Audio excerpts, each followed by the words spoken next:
Okay, चलो let's start. सो एक चीज़ हम और मैं और सोच रहा था हम अपने पॉडकास्ट पे करते कि we can also go over some of the things that have happened recently on Nostr specifically, और नॉस्टर एंड बिटकॉइन स्पेसिफिकली। हाँ हाँ। तो पिछले 2 एपिसोड में हम लोगों ने बिटकॉइन इतना टच नहीं किया।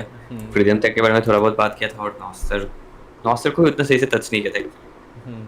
तो इस बार नॉस्टर को एक्चुअली नॉस्टर को ही समझा सकते हैं कि क्या चीज़ है।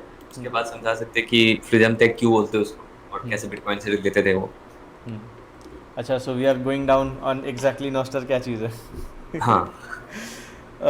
How would you best describe it for a lay person? मतलब I know we can start with the acronym key notes and other stuff transmitted through relays, but what like अगर तुम्हें किसी this doesn't mean anything for a person कि तो इसको essentially तुम किस तरह से describe करोगे? मैं कैसे बताता हूँ कि जैसे ईमेल हो गया। ईमेल का कोई ऐप नहीं है, ईमेल का ना कोई वेबसाइट है, कुछ नहीं है। ईमेल एक बस प्रोटोकॉल है। तो जीमेल हो गया, आउटलुक हो गया, ये एक्चुअल प्रोटोकॉल का नाम है SMTP, simple mail transfer protocol. वैसे ही एचटीटीपी है, हाइपर टेक्स्ट ट्रांसफर प्रोटोकॉल, जिसको हम नॉर्मली वेब बोलते हैं। और क्रोम यूज कर सकते हो, फायरफॉक्स यूज कर सकते हो, माइक्रोसॉफ्ट एज यूज कर सकते हो, और कोई भी वेबसाइट उससे विजिट कर सकते हो। तो ये एक प्रोटोकॉल होता है। प्रोटोकॉल बेसिकली डिफाइन करते हैं कि कैसे काम करेंगे मल्टीपल एप्स एक दूसरे के साथ। तो नॉस्टर एक ऐसा प्रोटोकॉल है जो नया नया बना है, जिससे हम सोशल मीडिया से लेके बहुत सारे चीजें, जहाँ पे हम यूजुअली अकाउंट्स बना के किसी एक वेबसाइट पे जाके, किसी एक सर्विस में जाके अकाउंट एक बना के हम लोग यूज करते थे, उसके जगह पे ये एक ऐसा प्रोटोकॉल है जिससे ये सारी चीजें हो सकती हैं। और मान लो एक app use, I think post वगैरह डाला, तो कोई दूसरा ऐप यूज करके भी आदमी उसको ये कर पाएगा, एक्सेस कर।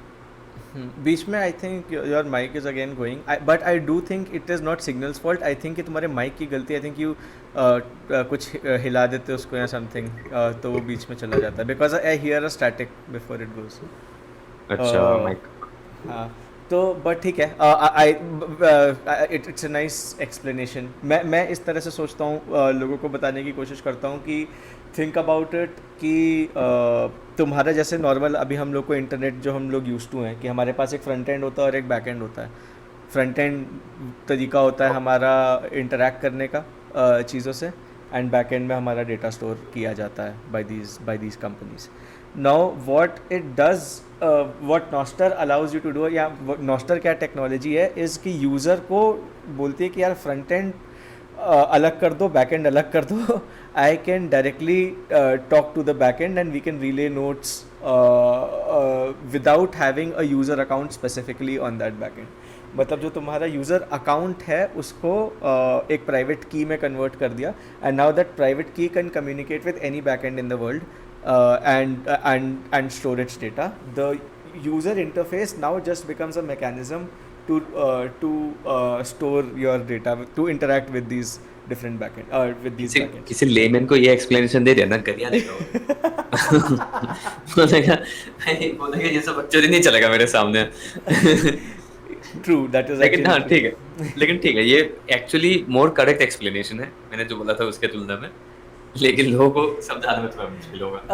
Actually, why I choose this definition is because lemon को ठीक है, मतलब राह चलते बंदा को शायद ना समझ में आए, but a lot of people specially जो कि थोड़े से भी टेक savvy हैं, मतलब जिनको जिनको थोड़ा बहुत भी नॉलेज है, दे know what is front end what is back and, और उनको ये सारी चीज़ें पता है। तो टेक्नोलॉजिकली उनको ये लीप करवाना कि अब तुम्हारे को यूज़र अकाउंट बनाने की ज़रूरत नहीं है, किसी भी वेबसाइट पे तुम्हारा एक यूज़र अकाउंट है जो कि तुम्हारी प्राइवेट की है। और देखो, किसी को भी नॉस्टर यूज़ करने के लिए इतना टेक savvy तो होना पड़ेगा कि that they know what a private key is. तो इट मेक सेंस कि अगर हम ये अज्यूम कर लें that that they are understanding these things, तो फिर हमारे लिए भी बात करना इन चीज़ों के बारे में थोड़ा आसान हो जाएगा। हाँ, तो प्राइवेट पब्लिक की अ, इतना कॉम्प्लिकेटेड कोई टॉपिक नहीं है। अगर मैं तो वही सोचता हूँ कि अगर आप गाड़ी चला पा रहे हो, आपको गियर क्या है पता है, क्लच क्या है पता है, एक्सेलरेटर क्या है पता है, उतना कॉम्प्लिकेटेड चीज, एक इतना बड़ी सी एक मशीन को आप अगर चला के रास्ते में बस चला ही नहीं रहे हो, आपको रूल्स पता होने चाहिए कि ट्रैफिक रूल्स ये होते हैं और उसके बेसिस पे आप चला रहे हो। तो उतना कॉम्प्लिकेटेड काम अगर आप कर पा रहे हो तो नॉस्टर तो कुछ भी नहीं है, नॉस्टर बिटकॉइन ये सब उसके तुलना में कुछ भी नहीं है, बहुत ही सिंपल चीज है। यप एग्जैक्टली, लेकिन बट जब तुम गाड़ी चलाते हो तो you don't shy away from knowing कि स्टीयरिंग व्हील कैसे घुमाई जाती हाँ है, राइट? तो इसीलिए हाँ मुझे लगता है कि हमें इतना एब्स्ट्रैक्ट करने की ज़रूरत नहीं, कोशिश नहीं करनी चाहिए व्यूअर्स के लिए कि मतलब सब कुछ छुपा दो एकदम ही। एक स्क्रीन में से लाइट निकलती है, उसमें कुछ पिक्सेल्स दिखते हैं। ऐसे ऐसे करने की ज़रूरत नहीं है। We can consider the audience a little mature and हाँ हाँ टॉक लाइक दैट। हाँ चलो, तो या we established what Nostr is. How like what do I do with it? Okay, I know कि हाँ एक इसका फ़ायदा क्या है? हाँ। तो मैं तो जब नॉस्टर में घुसा था तो सबसे पहले एक ट्विटर का क्लोन हुआ करता था ब्रैंडली करके, तो मैंने वो यूज किया। सबसे मेरा नॉस्टर से सबसे पहला जो इंटरेक्शन हुआ था नॉस्टर के साथ। Nostr in fact मैंने was called Branley, right? मतलब even हाँ before एक it टाइम was पे I called guess. Nostr, yes. Yes. तो ब्रैंडली वो जो मैंने खोला, बस brandly.com या ब्रैंडली कुछ वेबसाइट पे गया और देखा कि ये तो ट्विटर जैसा ही लग रहा है, थोड़ा बगी है।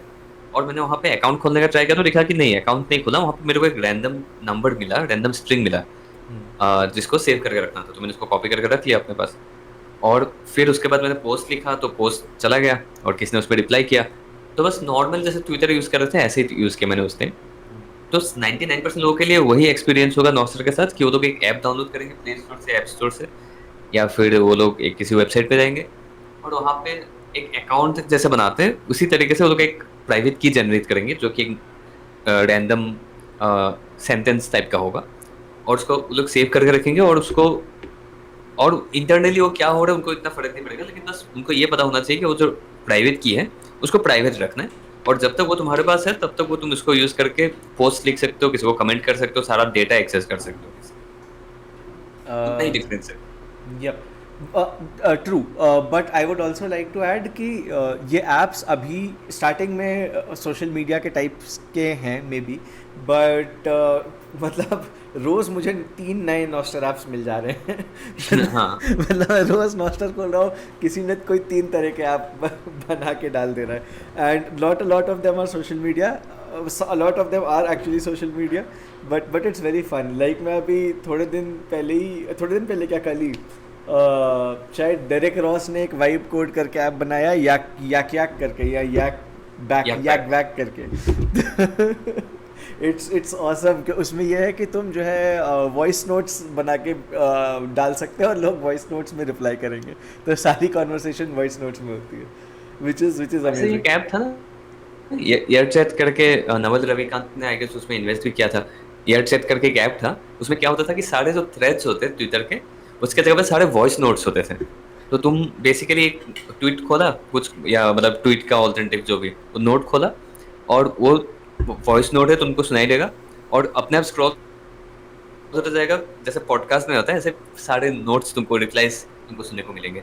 तो वो वाला कॉन्सेप्ट था पहले, वो भी नॉस्टर पे बसंत, आई आ थिंक आई चुका है अब तो। लॉस्ट बीच में 1 सेकंड के लिए तुम्हारी वॉइस गायब हो जाती है। एक बार ये कर सकते हैं क्या, उसको रिकॉर्डिंग पॉज करके एक बार देख लेते हैं सुन के। नहीं, सुनने में तो ठीक आ रहा है, बट अब गायब ही हो जा रही है, लाइक 1 सेकंड के लिए, लाइक इट्स लॉस्ट कम्प्लीटली। अच्छा अच्छा अच्छा अच्छा। I think if you just change your mic it will work. You want to try? Yup. Stop कर देता हूँ रिकॉर्डिंग यहाँ तक, नहीं ज्वाइन करना। चलेगा ऐसे चलेगा, मैं बस चेंज कर रहा हूँ माइक को। यार यार इतना टेंशन नहीं लेते यार कि लोग भी सुनेंगे अपने अप, अपनी साथ परेशानियाँ, एक्सपीरियंस हमारी करेंगे हमारी पॉडकास्टिंग। फॉस्ट टूल्स यूज़ करने में क्या दिक्कत आती है। I don't know if OBS is fast though. अब सही है आवाज? हाँ, I can hear a little bit of my own voice, but आवाज़ सही है। बढ़िया बढ़िया, इसी को यूज करते हैं। हाँ, लेट्स सी कैसा चलता है। तो मतलब आवाज़ पिछले वाले माइक की ज़्यादा बेटर थी, बट होपफुली दिस वाला mic doesn't have those same problems. तो हम लोग क्या डिस्कस कर रहे थे? याक बैक के बारे में। हाँ। तो how was your experience been with yak back? अभी ट्राई किया तुमने? ये एक बार ट्राई नहीं किया मैंने, किसी का स्क्रीन रिकॉर्डिंग देखा था कि वो एक ऐप आया है जिसने स्क्रीन रिकॉर्ड करके डाला था एक बैग के बारे में, तो मैंने देखा उसको, यूज नहीं किया मैंने। बहुत बहुत मज़ेदार है यार। मतलब मैं यूज़ कर नहीं पाया अभी तक, क्योंकि मैंने यूज़ किया तो उसमें कोई बग था, but it's vibe coded, I mean it बहुत ही अभी अर्ली स्टेज पे है, बेटर होगा। But what I want to point out with this is कि it is so easy to, Nostr is so easy to use just by everyone कि उस पर इतने सारे टाइप के एक्सपेरिमेंट्स हो रहे हैं। And why do think that is कि मतलब क्यों ऐसा है कि नॉस्टर पे मतलब लाइक हर दिन नॉस्टर पे यूज़र्स से ज़्यादा डेवलपर्स दिखते हैं। हाँ, तो वही वही है ना कि प्रोटोकॉल, अभी अगर देखो मैं फेसबुक पे यूज़ कर रहा हूँ मैं, तो फेसबुक में मैंने मान लो एक पेज खोल के रखा और वहाँ पे लोग मेरे को फॉलो करते हैं, और फेसबुक ने मेरे को वहाँ से डिलीट कर दिया, मेरा अकाउंट का पेज उड़ा दिया, तो सारे जो लोग हैं मेरे जो फॉलोअर्स हैं सब चले गए। तो ऐसा नहीं है कि मैं लेके उनको कहीं और जा सकता हूँ, या तो मान लो फेसबुक यूज़ कर रहा हूँ और कुछ मेरे सारे जो फैंस हैं वो लोग सारे ट्विटर पे हैं, तो ट्विटर अकाउंट यूज़ करने वाला मतलब मेरा फेसबुक अकाउंट का पेज फॉलो नहीं कर सकता है, कोई ऑप्शन नहीं है फेसबुक अकाउंट, फेसबुक वाला पेज पे आके कमेंट नहीं कर सकता अपने ट्विटर अकाउंट से। तो वहाँ पे वही होता है कि लिमिटेशन आ जाते हैं बहुत बड़े, दो तीन। उसमें से एक बड़ा, सबसे बड़ा लिमिटेशन ये है कि डेवलपर्स के पास कोई ऑप्शन ही नहीं है उसको यूज़ करके कुछ बनाने का। आज मैं डेवलपर हूँ ना, मैं फेसबुक का एपीआई यूज़ कर सकता हूँ ना मैं ट्विटर का एपीआई यूज़ कर सकता हूँ, मेरे पास कुछ ऑप्शन नहीं है। नॉस्टर में मेरे मेरे पास कोई एक आइडिया आया, मेरे दिमाग में आइडिया आया, मैं उसको इम्प्लीमेंट करके देख सकता हूँ, और वहाँ के लिए मेरे को अलग से वो प्लेटफॉर्म नहीं बन रहा है कि मेरे को नया अकाउंट बनाना पड़ेगा, वहाँ पे मेरे नए फॉलोअर्स बन जाएंगे, ऐसा कुछ नहीं है। जो फॉलोअर्स है नॉस्टर में सारे ऐप्स के अक्रॉस सेम फॉलोअर्स हैं, और उन लोगों ने अगर वो ऐप इंस्टॉल कर लिया तो उनको भी फिर सेम डेटा एक्सेस होगा। और अगर उन लोगों ने इंस्टॉल नहीं भी किया मेरा बनाया हुआ ऐप, मेरे बनाया हुआ ऐप से कोई कॉन्सेप्ट प्रूफ हो गया कि हाँ ये चीज़ किया जा सकता है नॉस्टर पे, तो कोई दूसरा ऐप उस फीचर को ऐड कर देंगे, तो फिर सारे फॉलोअर्स मेरे, जो अगर वो ऐप यूज़ करें, मान लो एमिथिस ने ये वॉइस नोट वाला फीचर ऐड कर दिया, तो फिर मैं ये एक यूज़ करके नोट डाल रहा हूँ वॉइस नोट, और उनको दिखने लगेंगे वहाँ पे, वो लोग रिप्लाई कर पाएंगे वहाँ पे। तो ये जो इंटरऑपरेबिलिटी है, ओपननेस है, तो इसमें नॉट इवन ओपननेस, ये परमिशनलेसनेस का जो कॉन्सेप्ट है कि किसी से परमिशन नहीं लेना पड़ रहा है, किसी से एक्सेस नहीं मांगना पड़ रहा है कि मैं ये करूँगा वो करूँगा, परमिशन दे दो मेरे को, जो मर्जी मैं कर पा रहा हूँ। तो उसके वजह से आई गेस बहुत ही ज़्यादा इकोसिस्टम मतलब ग्रो हो रहा है नॉस्टर में, इतने सारे आइडियाज़ आ रहे हैं, इतने सारे लोग कंट्रीब्यूट कर रहे हैं नॉस्टर में। यप, आई मीन यही ओपननेस ही है मेरे ख्याल से, ओपनलेस एंड परमिशनलेसनेस, कि मतलब आपको फेसबुक से एपीआई की ज़रूरत नहीं है। And I guess people don't realise कि कितना ज़्यादा केवाईसी होता है for even developers to even get access to Facebook API और ट्विटर्स एपीआई। और मतलब जैसे मुझे आज की डेट पे कुछ प्ले स्टोर पे पब्लिश करना है, I think you would have had this recently right, कि तुम्हें गूगल डेवलपर अकाउंट बनाना पड़ता है which is a KYCed account. Similarly Apple पे भी यही होता है, और 10 तरीके के रिव्यू प्रोसेसेस होता है। At that point you're like कि भाई छोड़ो यार, मैं नहीं करता हूँ। मतलब if you're a lone developer और तुम यू नॉट अ बिजनेस, तो it is not even worth it. Where is Nostr पे you can just, if you have an idea you can just go and implement it, and if it's good it will work and people will use Nostr में तो app store भी आ चुका है Nostr use करके। it. Zapster. JAP store में sadly मैं use नहीं कर पा रहा हूँ उसको मेरे फ़ोन पे, क्यों? आर्किटेक्चर सपोर्ट नहीं करते हैं। That's so sad because I'm a very big user of Zapstore. मतलब मैं पहले सबसे पहले मैं कहीं कोई ऐप चेक करता हूँ तो Zapstore पे ही सर्च करता हूँ। इनफैक्ट अरे यार, बहुत सारे ऐप्स ऐसे हैं जो मुझे ना एंड्रॉयड पे मिलते हैं ना प्ले स्टोर पे मिलते हैं, सिर्फ Zapstore पे ही मिलते हैं। बाप रे! ज़ैप्स तो बेसिकली मैं समझा देता हूँ ऑडियंस के लिए कि जैसे गूगल अकाउंट यूज़ करके हम लोग ऐप्स इंस्टॉल करते हैं, उसमें रिव्यूज़ वगैरह देते हैं, और डेवलपर का भी गूगल अकाउंट होता है, तो उसके बेसिस उसको यूज़ करके वो पब्लिश करता है। तो ज़ैप स्टोर में क्या है कि नॉस्टर का जो प्रोफाइल है उसी को यूज़ करके वो पब्लिश कर रहा है, उसी को यूज़ करके वो साइन कर रहा है, और रिव्यूज़ भी अपना नॉस्टर प्रोफाइल से दे रहे हैं। तो अगर मैंने किसी ऐप का पेज खोला नॉस्टर है, तो मुझे दिख जाएगा कि मैंने इसमें रिव्यू इतना दिया है, रेटिंग इसका ये क्या है, और इसके बारे में बुरा भला बोला है कुछ, मतलब जो भी है इसका फीडबैक। तो बेसिकली अपना सोशल ग्राफ जो है अक्रॉस नॉस्टर, उसको यूज़ करके उसी को यूटिलाइज कर रहा है ऐप स्टोर। तो बहुत सारा सिक्योरिटी फीचर्स भी आते हैं उसके साथ। अभी अगर ऐप स्टोर में जाता हूँ या प्ले स्टोर में जाता हूँ कुछ इंस्टॉल करने के लिए, तो मुझे ट्रस्ट करना पड़ता है कि गूगल ने उसको मतलब स्पैम रिव्यूज़ हटाया है, गूगल ने उसको सही से रिव्यू किया है। यहाँ पे नहीं, यहाँ पे मैं अपना सोशल ग्राफ को, अपने वेब ऑफ ट्रस्ट को ट्रस्ट कर रहा हूँ बेसिकली। तो बहुत नीट कॉन्सेप्ट है ये भी, अगर आपके फ़ोन में आप इंस्टॉल कर सकते हो तो करके देखो ज़ैप स्टोर। फिर तो बहुत ही सही हो जाएगा। यप। अरे मतलब हाँ, मुझे ऐसी चीज़ें, मुझे मतलब यही लगता है मेरे को कि यार with like most things Nostr, Nostr will become a technology जो ऐसे इंटीग्रेट हो जाएगी लोगों की एग्जिस्टिंग लाइफस्टाइल के साथ कि लोगों को पता भी नहीं चलेगा कि वो लोग एक्चुअली नॉस्टर यूज़ कर रहे हैं। लाइक जैप स्टोर यूज़ करते करते तुम्हें रियलाइज़ भी नहीं होता है कि okay this is a Nostr app. Essentially it just looks like any other app store, है ना। इट्स ओनली हाँ हाँ। When you look at people's profiles and you look at signed builds, तब तुम्हें जाके पता चलता है कि okay this is app store.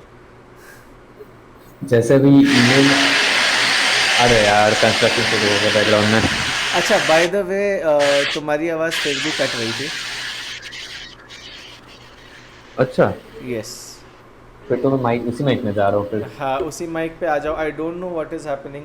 तुम एक बार अपने मोबाइल इंटरनेट से कनेक्ट करके देखोगे क्या? यस। तुम्हारे माइक की वॉल्यूम थोड़ी सी बढ़ा सकते हो अगर ऑप्शन है तुम्हारे पास। सही है अब। हाँ। एक मिनट, मोबाइल इंटरनेट ट्राई करता हूँ मैं। Because I check my internet, मैंने फास्ट डॉट नेट खोल के ही बैठ गया हूँ मैं। Hmm. And I am just trying to see कि अगर कोई दिक्कत आती है। यार लाइव स्ट्रीम करें क्या? Do you want to go live on Nostr on Zap stream? Vasanta, if you are there I can't hear हाँ अब सही है आवाज़। यू। यार for wifi some switch. Reason आवाज़ भी बहुत अच्छी है, सब कुछ एकदम से बहुत क्लियर हो गया। What did you do? अच्छा, मैंने मोबाइल इंटरनेट से अपना मोबाइल डेटा से कनेक्ट किया बस। हाँ, I think that was a big big problem. तुम्हारी बैंडविड्थ बहुत कम यूज मिल रही थी शायद तुमको वाईफाई पे। हाँ, क्योंकि बहुत से लोग आए हुए हैं आज ऑफिस में। अच्छा, लगता है तुम्हारा बुलाना काम आ रहा है। It's working. ठीक है, आई हाँ वाज यार, तो फिर जस्ट। नॉस्टर का वही बात कर रहे थे कि नॉस्टर फ्रीडम टेक है हम लोग। स्पेशली बिटकॉइन जब आया था तो सारे लोग बस बिटकॉइन बिटकॉइन करते थे, उसके बाद क्रिप्टो बन गया वो चीज, बहुत सारे बिटकॉइन के ऑल्टरनेटिव्स आए, ऑल कॉइन्स आए, कुछ आए। तो बिटकॉइनर्स ने फिर बिटकॉइन ओनली या बिटकॉइन मैक्सिमलिज्म का कॉन्सेप्ट लाया, और उन्होंने तो क्योंकि इसमें सारे सब स्कैम है, तो वहां से निकल के खुद को सेपरेट करने का ट्राई किया। लेकिन जब बिटकॉइन के साथ नॉस्टर भी आ गया तो फिर से एक नया टर्म की जरूरत पड़ी कि हाँ बिटकॉइन ओनली बोलेंगे तो लोगों को लगेगा कि बिटकॉइन में ही काम कर रहे हैं। हम बिटकॉइन ओनली नहीं, बिटकॉइन एंड नॉस्टर एंड ये सब चीजों में काम कर रहे हैं, तो बिटकॉइन इसलिए उसको बिटकॉइन फ्रीडम टेक बोलने लगे। बिटकॉइन एडजेसेंट टेक्नोलॉजीज भी बोलते हैं बहुत लोग। हाँ बिटकॉइन एडजेसेंट बोलते हैं, लेकिन एग्जैक्टली नहीं है, कुछ बिटकॉइन से कुछ लेन देन नहीं है नॉस्टर का एक्चुअली देखोगे तो। यप लेकिन यप। हाँ वही फ्रीडम टेक, तुमको क्या लगता है, क्या फ्रीडम टेक क्या है? यार मुझे ऐसा लगता है कि anything that helps me gain more control over how to utilise a new thing. अब तो बहुत थोड़ी क्रिकेट से डेफिनेशन हो गई, बट आई वुड से कि जैसे लिनक्स के केस में देखते हैं, तुम्हारा कंप्यूटर है, hmm. It is hmm. Essentially कुछ सर्किट्स हैं जो चल के स्क्रीन पे तुम्हारे कुछ डिस्प्ले कर दे रहे हैं। अब तुम विंडोज़ चलाओगे या मैक चलाओगे तो वो तुमको बहुत सारी चीज़ें एक्सेस ही नहीं करने देता है। मतलब इट इज़ लाइक यार मैं तुम्हें बता रहा हूँ कि ये तरीका सही है तो बस इस तरीके से तुम यूज़ करो। You not allowed to use your own computer anywhere else. तो this is freedom restricting because it's not giving you the choice to use your computer as you would like it. But something like Linux allows you to like do anything you want with your own computer. So I would consider that एक parameter या एक metric जिससे तुम freedom take major कर सकते हो is कि जो भी तुम्हारी नई टेक्नोलॉजी है उसको तुम जैसे चाहो वैसे यूज़ करने के लिए तुमको वो चीज़ अलाउ कर रही है कि नहीं। हाँ, और उससे मतलब उसमें भी कुछ नुआंसेस है। जैसे लिनक्स का मान लो, मैंने लिनक्स लेके उसमें कुछ सारे फीचर्स सेम ही है, लेकिन मैं उसको क्लोज्ड वर्जन बना के अपने से कुछ प्रोप्राइटरी उसमें यूआई वगैरह चेंजेस करके उसको एक बाइनरी दे दिया तुमको, एक लैपटॉप में डाल के दे दिया, तो उसमें भी सारी चीज़ें रहेंगी। लेकिन वो उसको मैं फिर फ्रीडम टेक तो नहीं बोलूँगा, क्योंकि क्या पता उसके अंदर क्या है।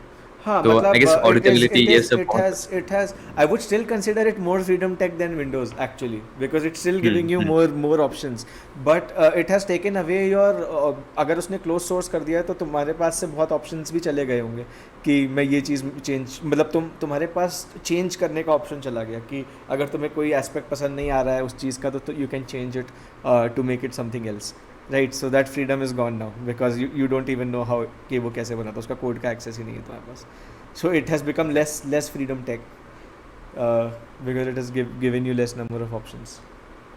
तो आज ये जो फ्रीडम तक पहुंचे हम लोग, इसके पीछे बहुत सारी चीजें थी, बहुत सारे लोगों के बहुत सारे फिलोसफीज 1980s से लेकर अभी तक रहे हैं, जिनके बेसिस पे ये फ्रीडम तक वाला कॉन्सेप्ट आया है। जैसे एक हो गया वो द क्रिप्टो एनार्किस्ट मैनिफेस्टो, वो हाँ, एक क्या बोलते हैं उसको, Eric एक Hughes. डॉक्यूमेंट था। उसके बाद हाँ, और उसमें आई गेस आरएसए के बारे में, एन्क्रिप्शन के बारे में बात किया था। वैसे ही और एक था हमारा ये the cyber punk manifesto, Hmm. उसमें भी मतलब अच्छा क्रिप्टोग्राफी और cypherpunk प्राइवेसी was की। Eric Hughes. Sorry मैंने crypto हाँ anarchist हाँ नहीं पढ़ा है अभी तक. I should read that up. हाँ। तो ये सारे हैं, ये सारे क्या बोलते हैं, कुछ डॉक्यूमेंट्स है, कुछ आइडियोलॉजीज है। जैसे और एक कॉन्सेप्ट होता है फ्री सॉफ्टवेयर। फ्री सॉफ्टवेयर क्या होता है कि या लिब्रा सॉफ्टवेयर, जो यार वो यूनिक्स वाले, उनका नाम क्या है, गाड़ी Richard गाड़ी करते हैं, Richard Richard Stallman. स्टॉलमैन, हाँ। तो हाँ. उनका भी वो जो गुनु वाला फिलोसफी है कि सारा सॉफ्टवेयर ओपन सोर्स होना चाहिए और फ्री एज इन फ्रीडम होना चाहिए, ना कि फ्री एज इन फ्री पे। तो उसका पैसा चार्ज कर सकते हो, लेकिन उसका सोर्स कोड ओपन कर दो और उसका लाइसेंस ऐसा रखो कि कोई भी उसको यूज कर सकते हैं। Little correction there Richard Stallman की फिलोसफी में नहीं है कि अच्छा उसमें ये कि तुम पैसा चार्ज कर सकते हो but you will have to make your software open source as well जो भी तुम उस चीज़ के ऊपर बिल्ड करोगे अगर तुम यूज़ कर रहे हो ये वाला सॉफ्टवेयर तो तुम्हें आगे का सॉफ्टवेयर भी ओपन सोर्स रखना हाँ, तो पड़ेगा उसमें कॉपी लेफ्ट वाला वो सब बकचोदी आ जाती है कॉपी थोड़ा कॉपी बहुत। कॉपी लेफ्ट आ जाता है I which I am a little I am not in favour of हाँ because हाँ। it also curtails freedom. It curtails your freedom to make it not open source in the future. It curtails your freedom to not make it free. हाँ it curtails your freedom to not make that free. Yes. और बहुत सारे copy left licences में commercial use भी वो है allowed नहीं होता है. So it like it takes away your freedom to not sell it also. I think in दोनों मामले में Apache और MIT licenses are the best license. I think GNU GPL doesn't allow you to commercialize the software.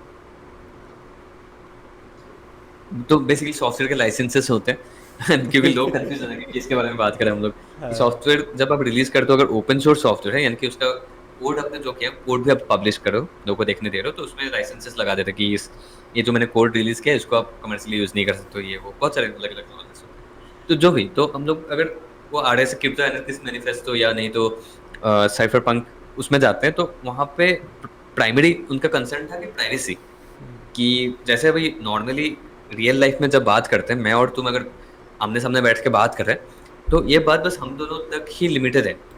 इसके बाहर, जो room के बाहर किसी को आवाज भी नहीं जा रही है और किसी को सुनाई भी नहीं दे रहा है ये चीज।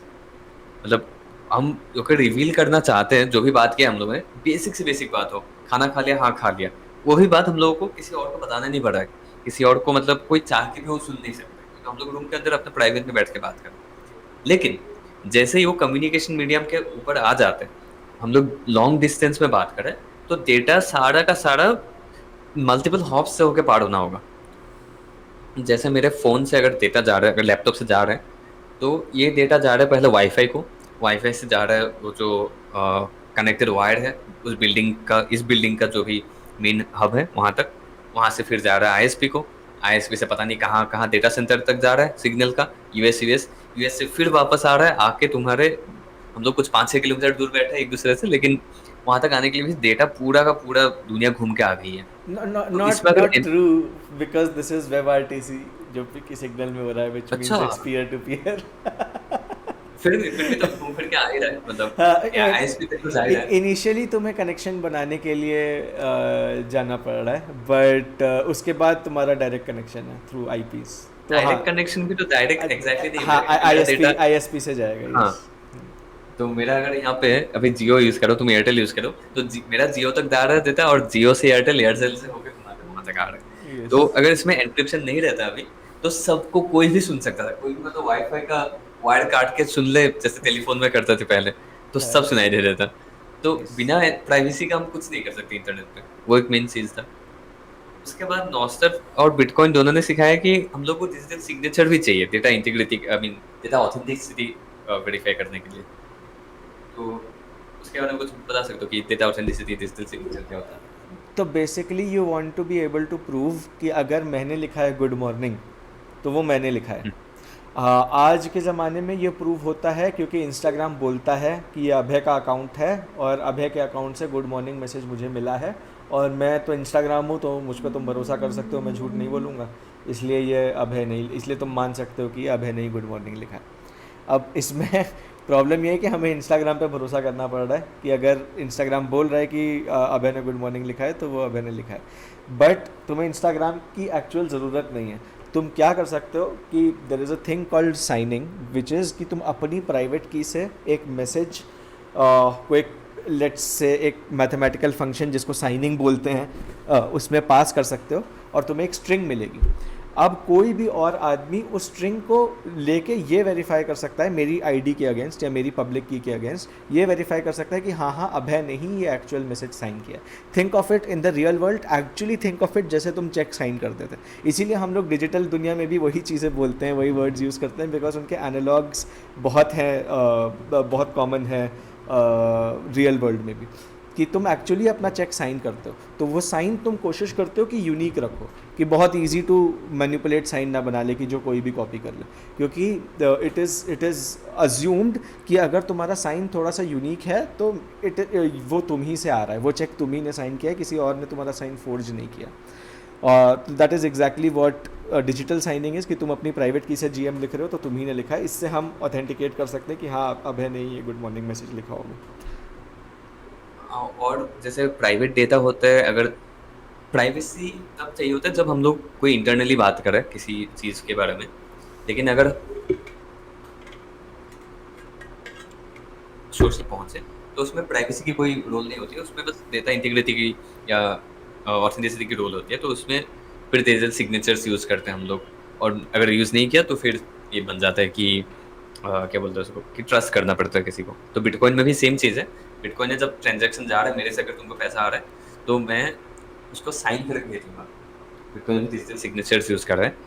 नहीं तो क्या होता है कि अभी बैंक में अगर गूगल पे से मैंने तुमको पैसा भेजा तो उनको पता है कि पैसा आया, क्योंकि गूगल पे बोल रहा है, गूगल का सर्वर बोल रहा है, या तो बैंक का सर्वर बोल रहा है कि हाँ इसका पैसा इसको गया है। तो वही ट्रस्ट अगर करना चाहते हो तो कर सकते हो, लेकिन बिना ट्रस्ट किए भी बहुत सारे ऑप्शन है। सोशल मीडिया हो, कोई भी किसी भी टाइप का डेटा हो, पैसा हो, सब जैसे बिटकॉइन में है। और यप। उसके लिए डिजिटल सिग्नेचर्स यूज करें। और मुझे इसीलिए ये टेक्नोलॉजीज़, मतलब तुम बाकी हटा दो फ्रीडम एस्पेक्ट्स, और बट एक एक रीज़न ये भी है इन टेक्नोलॉजीज़ को यूज़ करने का कि यार ये तुम्हारा ब्लोट हटा रही हैं, कि मतलब इन सब तुम्हें बैंक्स को ट्रस्ट करने में या फिर इंस्टाग्राम को ट्रस्ट करने में ना बहुत ओवरहेड होता है, इन द सेंस कि तुम्हारे बहुत मल्टीपल पॉइंट्स ऑफ फेलियर तुम क्रिएट कर रहे हो जहाँ पे थिंग्स कैन गो रॉन्ग। कल को कोई server man in the middle attack बोल दे और बोले मैं इंस्टाग्राम हूँ राइट, जो कि होता ही है, फिशिंग अटैक्स में होता ही है ये, कि वो एक्चुअली इंस्टाग्राम एपीआई से बात भी करेगा, वो तुम्हें लगेगा कि वो इंस्टाग्राम ही है। बहुत सारे इंस्टाग्राम के क्लोन ऐप्स भी आते हैं ना, जो उसमें कोई एक नया फीचर आ जाता होगा जो इंस्टाग्राम में नहीं है, बस उस ऐप में दे दिया उन्होंने। बट अब प्रॉब्लम यही है कि now since you are trusting Instagram, तो अब वो तुमने सब बेच खाया है मतलब now you don't even really know कि what the information that is coming to you is true और not, because you are already trusting somebody, and the thing is you don't really need to. हमारी पास आज की date में ऐसी technologies हैं जिसमें ये चीज़ तुम्हें करने की कोई ज़रूरत नहीं है, which is what we are building on. It will not be fair to say कि ये टेक्नोलॉजीज़ यूबिक्विटस हैं या सब लोग यूज़ कर सकते हैं, क्योंकि अभी बहुत नई टेक्नोलॉजीज़ ही हैं, विच इज़ अ सरप्राइज़, क्योंकि है बहुत सिंपल टेक्नोलॉजीज़ ये तो सिंपल नहीं बोलना चाहिए। Encryption is complicated, but application cryptography या applicative cryptography is fairly simple. तुम्हें ज़्यादा सोचना नहीं है, तुम्हें बस फंक्शन कॉल्स करने हैं 2-3। तो बस लोगों का जो पैराडाइम होता है ना कि अकाउंट बनाना या डेटा डेटाबेस में रहेगा किसी ऐप का, तो वो जो कॉन्सेप्ट्स होते हैं दिमाग में उनको छोड़ के दूसरा पैराडाइम देख पाना थोड़ा मुश्किल होता है लोगों के लिए। बस yes. मेन प्रॉब्लम वही है बस। तो anything that you want to add on privacy tech जो maybe we have missed, sorry privacy कह रहा हूँ, freedom tech that you think we have missed now? हाँ, तो फ्रीडम टेक का मैंने जो चेकलिस्ट निकाला था उसमें से पहला मतलब इस फ्रेमवर्क के बारे में बहुत टाइम से सोच रहा हूँ मैं कि ठीक है बिटकॉइन है, ऑसर है, और तीसरा चीज कुछ आ गया तो उसको सपोर्ट करेंगे कि नहीं करेंगे, कि किस बेसिस पर हम लोग जज करेंगे। क्रिप्टोग्राफी तो बहुत हर एक चीज यूज कर सकते हैं, क्रिप्टोग्राफी यूज करके तुम स्कैम भी कर सकते हो तो जो कि ऑलरेडी एनएफटीज वगैरह में होते हैं। तो बहुत चीज लोग डीआरएम्स यूज कर, डीआरएम्स में भी क्रिप्टोग्राफी यूज होती है। हाँ, जिससे मतलब कि जो बैकएंड से डेटा आ रहा है उसको बस वही साइट चला पाएगी, और कहीं मतलब ये जैसे नेटफ्लिक्स वगैरह में यूज होता है, तो वो सब मतलब या सर्वेलेंस के लिए भी यूज कर सकते हो, क्या पता गूगल का एनालिटिक्स वगैरह इन सब में भी क्या क्या क्रिप्टोग्राफी यूज हो रहा है। आई डोंट नो, मतलब हाँ सर्वेलेंस के लिए यूज कर सकते हो but that will just be an application. Hmm. Cryptography itself is a very defensive technology. मतलब हाँ क्योंकि हाँ। क्योंकि वो किसी और पे अटैक नहीं कर रही है, वो ये बोल रही है कि तुम्हारा डेटा तुम प्राइवेट रख पाओ, किसी और का डेटा हम्म। छीन पाओ, ये वो नहीं करने दे रही है। तो it is itself it is a very defensive technology compare हाँ टू एआई जो कि सब कुछ देख के सब कुछ एनालाइज कर रहा है and it is generating new information, तो it is that is a very offensive technology. हाँ एग्जैक्टली। एआई और सर्च इंजन दोनों ही थोड़ा बहुत मतलब हाँ सर्च इंजन भी। दोनों चीज एआई और सर्च, क्योंकि दोनों में इंडेक्सिंग चाहिए होता है, बहुत ज्यादा डेटा चाहिए होता है, तो बहुत ही सेंट्रलाइज सिस्टम, उसको डिसेंट्रलाइज नहीं किया जा सकता इजीली। मतलब उसका दोनों ही चीज ऐसे है कि जैसे एक जगह गूगल ने पूरा ये कर गया, पूरे इंटरनेट को मतलब इंटरनेट मतलब ही गूगल बन गया, तो भाई एआई के साथ भी सेम होने जा रहा है, जो कि इतना सही चीज नहीं है, आई बहुत डोंट ही नो गलत चीज man if AI can not be decentralised. मैंने कल शायद, I think you saw the post also, कल मैंने लिटरली एक वाइट कोड करके एक ब्राउज़र बेस्ड गेम बनाया जिसमें एआईज है। जो होते हैं वो एक दूसरे से फाइट करके इवॉल्व करते हैं कि हाँ मैं मतलब रन भी किया था उसको। देखा तुमने? आई थिंक मैंने हाँ। लेटेस्ट कोड अपडेट, मैंने इसको अब और अपडेट कर दिया है तो लाइक अरे भाई। बाय द टाइम तुम 600 या 700 जनरेशन तक पहुंचते हो तो वो बहुत स्मार्ट हो जाते हैं वो एआई। मतलब वो लिटरली डॉज करते हैं इनकमिंग बुलेट्स को, और ऐसे जैसे मतलब डॉज करके फायर करने वाली चीज़ होती है ना, वो भी हम्म। करते हैं, टारगेटेड फायरिंग करते हैं, सब कुछ करते हैं। मतलब इट वुड बी लाइक कि एक इंसान खेल रहा है वो, and those are just 30 neurons, मतलब compare to trillions of neurons जो कि एक इंसान के दिमाग में चलते हैं।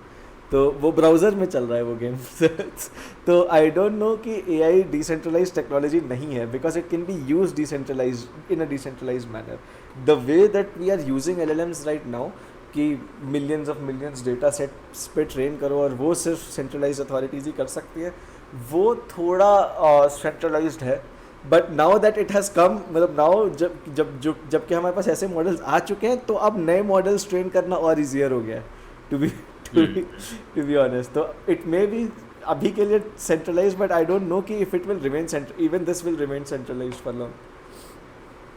हाँ एक्चुअली, क्योंकि मैंने देखा रोबोट्स वगैरह भी हो गया उसमें, क्योंकि एक रोबोट अगर है तो वो इंटरनेट से कनेक्ट करके अपना नहीं चला सकते, तो उसके अंदर जो न्यूरल नेटवर्क्स होते हैं, जैसे टेस्ला का ऑप्टिमस हो गया या कोई भी बॉट हो गया, तो उनके अंदर के जो बॉट्स होते हैं वो लोकली रन हो रहा होता है उसी उसी मतलब हार्डवेयर में। तो अगर वो चीज़ है तो सारे प्रोप्राइटरी सिस्टम्स बना रहे हैं, तो किसी ना किसी ऑर्गेनाइजेशन को तो ये बेनिफिट है ही कि वो लोग पूरा ओपन सोर्स बना रहे हैं यप वी ऐसे हैव। मॉडल्स की। तो बस एलएलएम से नहीं, हर एक टाइप के एआई मॉडल्स, जैसे कॉमा एआई हो गया, comma open AI, sorry open pilot, comma AI एक कंपनी है, उनका ओपन पायलट करके एक सॉफ्टवेयर है, सॉफ्टवेयर और हार्डवेयर दोनों है।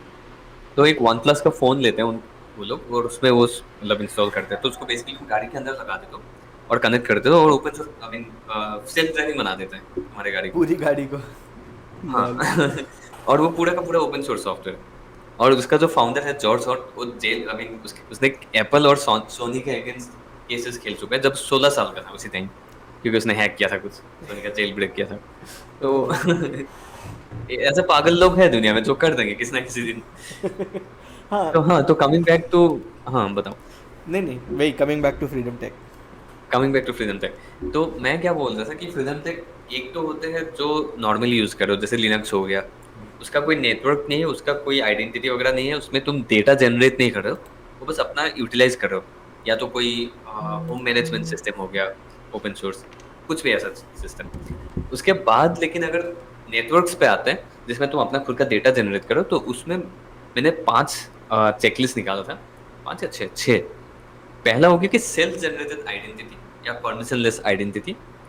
उसके बाद आता है end to end encryption for private data, data integrity, open source, self hostable, protocol based. तो मैं एक ओपन एक करके सोर्स, एक्सप्लेन करता हूँ, तुम सेल्फ बताना तुमको। होस्टेबल, प्रोटोकॉल बेस्ड। ठीक है। हाँ, आई ठीक है। सो फार आई एग्री विद एवरीथिंग। और ये सारी पांचों क्राइटेरियन के हिसाब से तो मुझे दो ही टेक्नोलॉजीज पता है जो ये चीज़ करती है।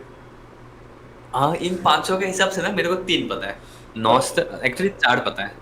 ओके, लेट्स गो ओवर, एक एक करके लोगों को एक्सप्लेन कर दो हाँ, कि इन क्राइटेरिया के तो हिसाब से। आइडेंटिटी और आइडेंटिफायर में एक डिफरेंस होता है। जैसे हमारा ट्विटर का जो प्रोफाइल है, उसमें सारे पोस्ट्स है, रिप्लाईज है, बायो है, अपना प्रोफाइल पिक्चर है, ये सारा मिला के तुम्हारा आइडेंटिटी बनता है उसमें। लेकिन आइडेंटिफायर जो है वो हो गया एट कुछ भी, उसके बाद जो यूजर नेम है या हैंडल है, वो होता है आइडेंटिफायर।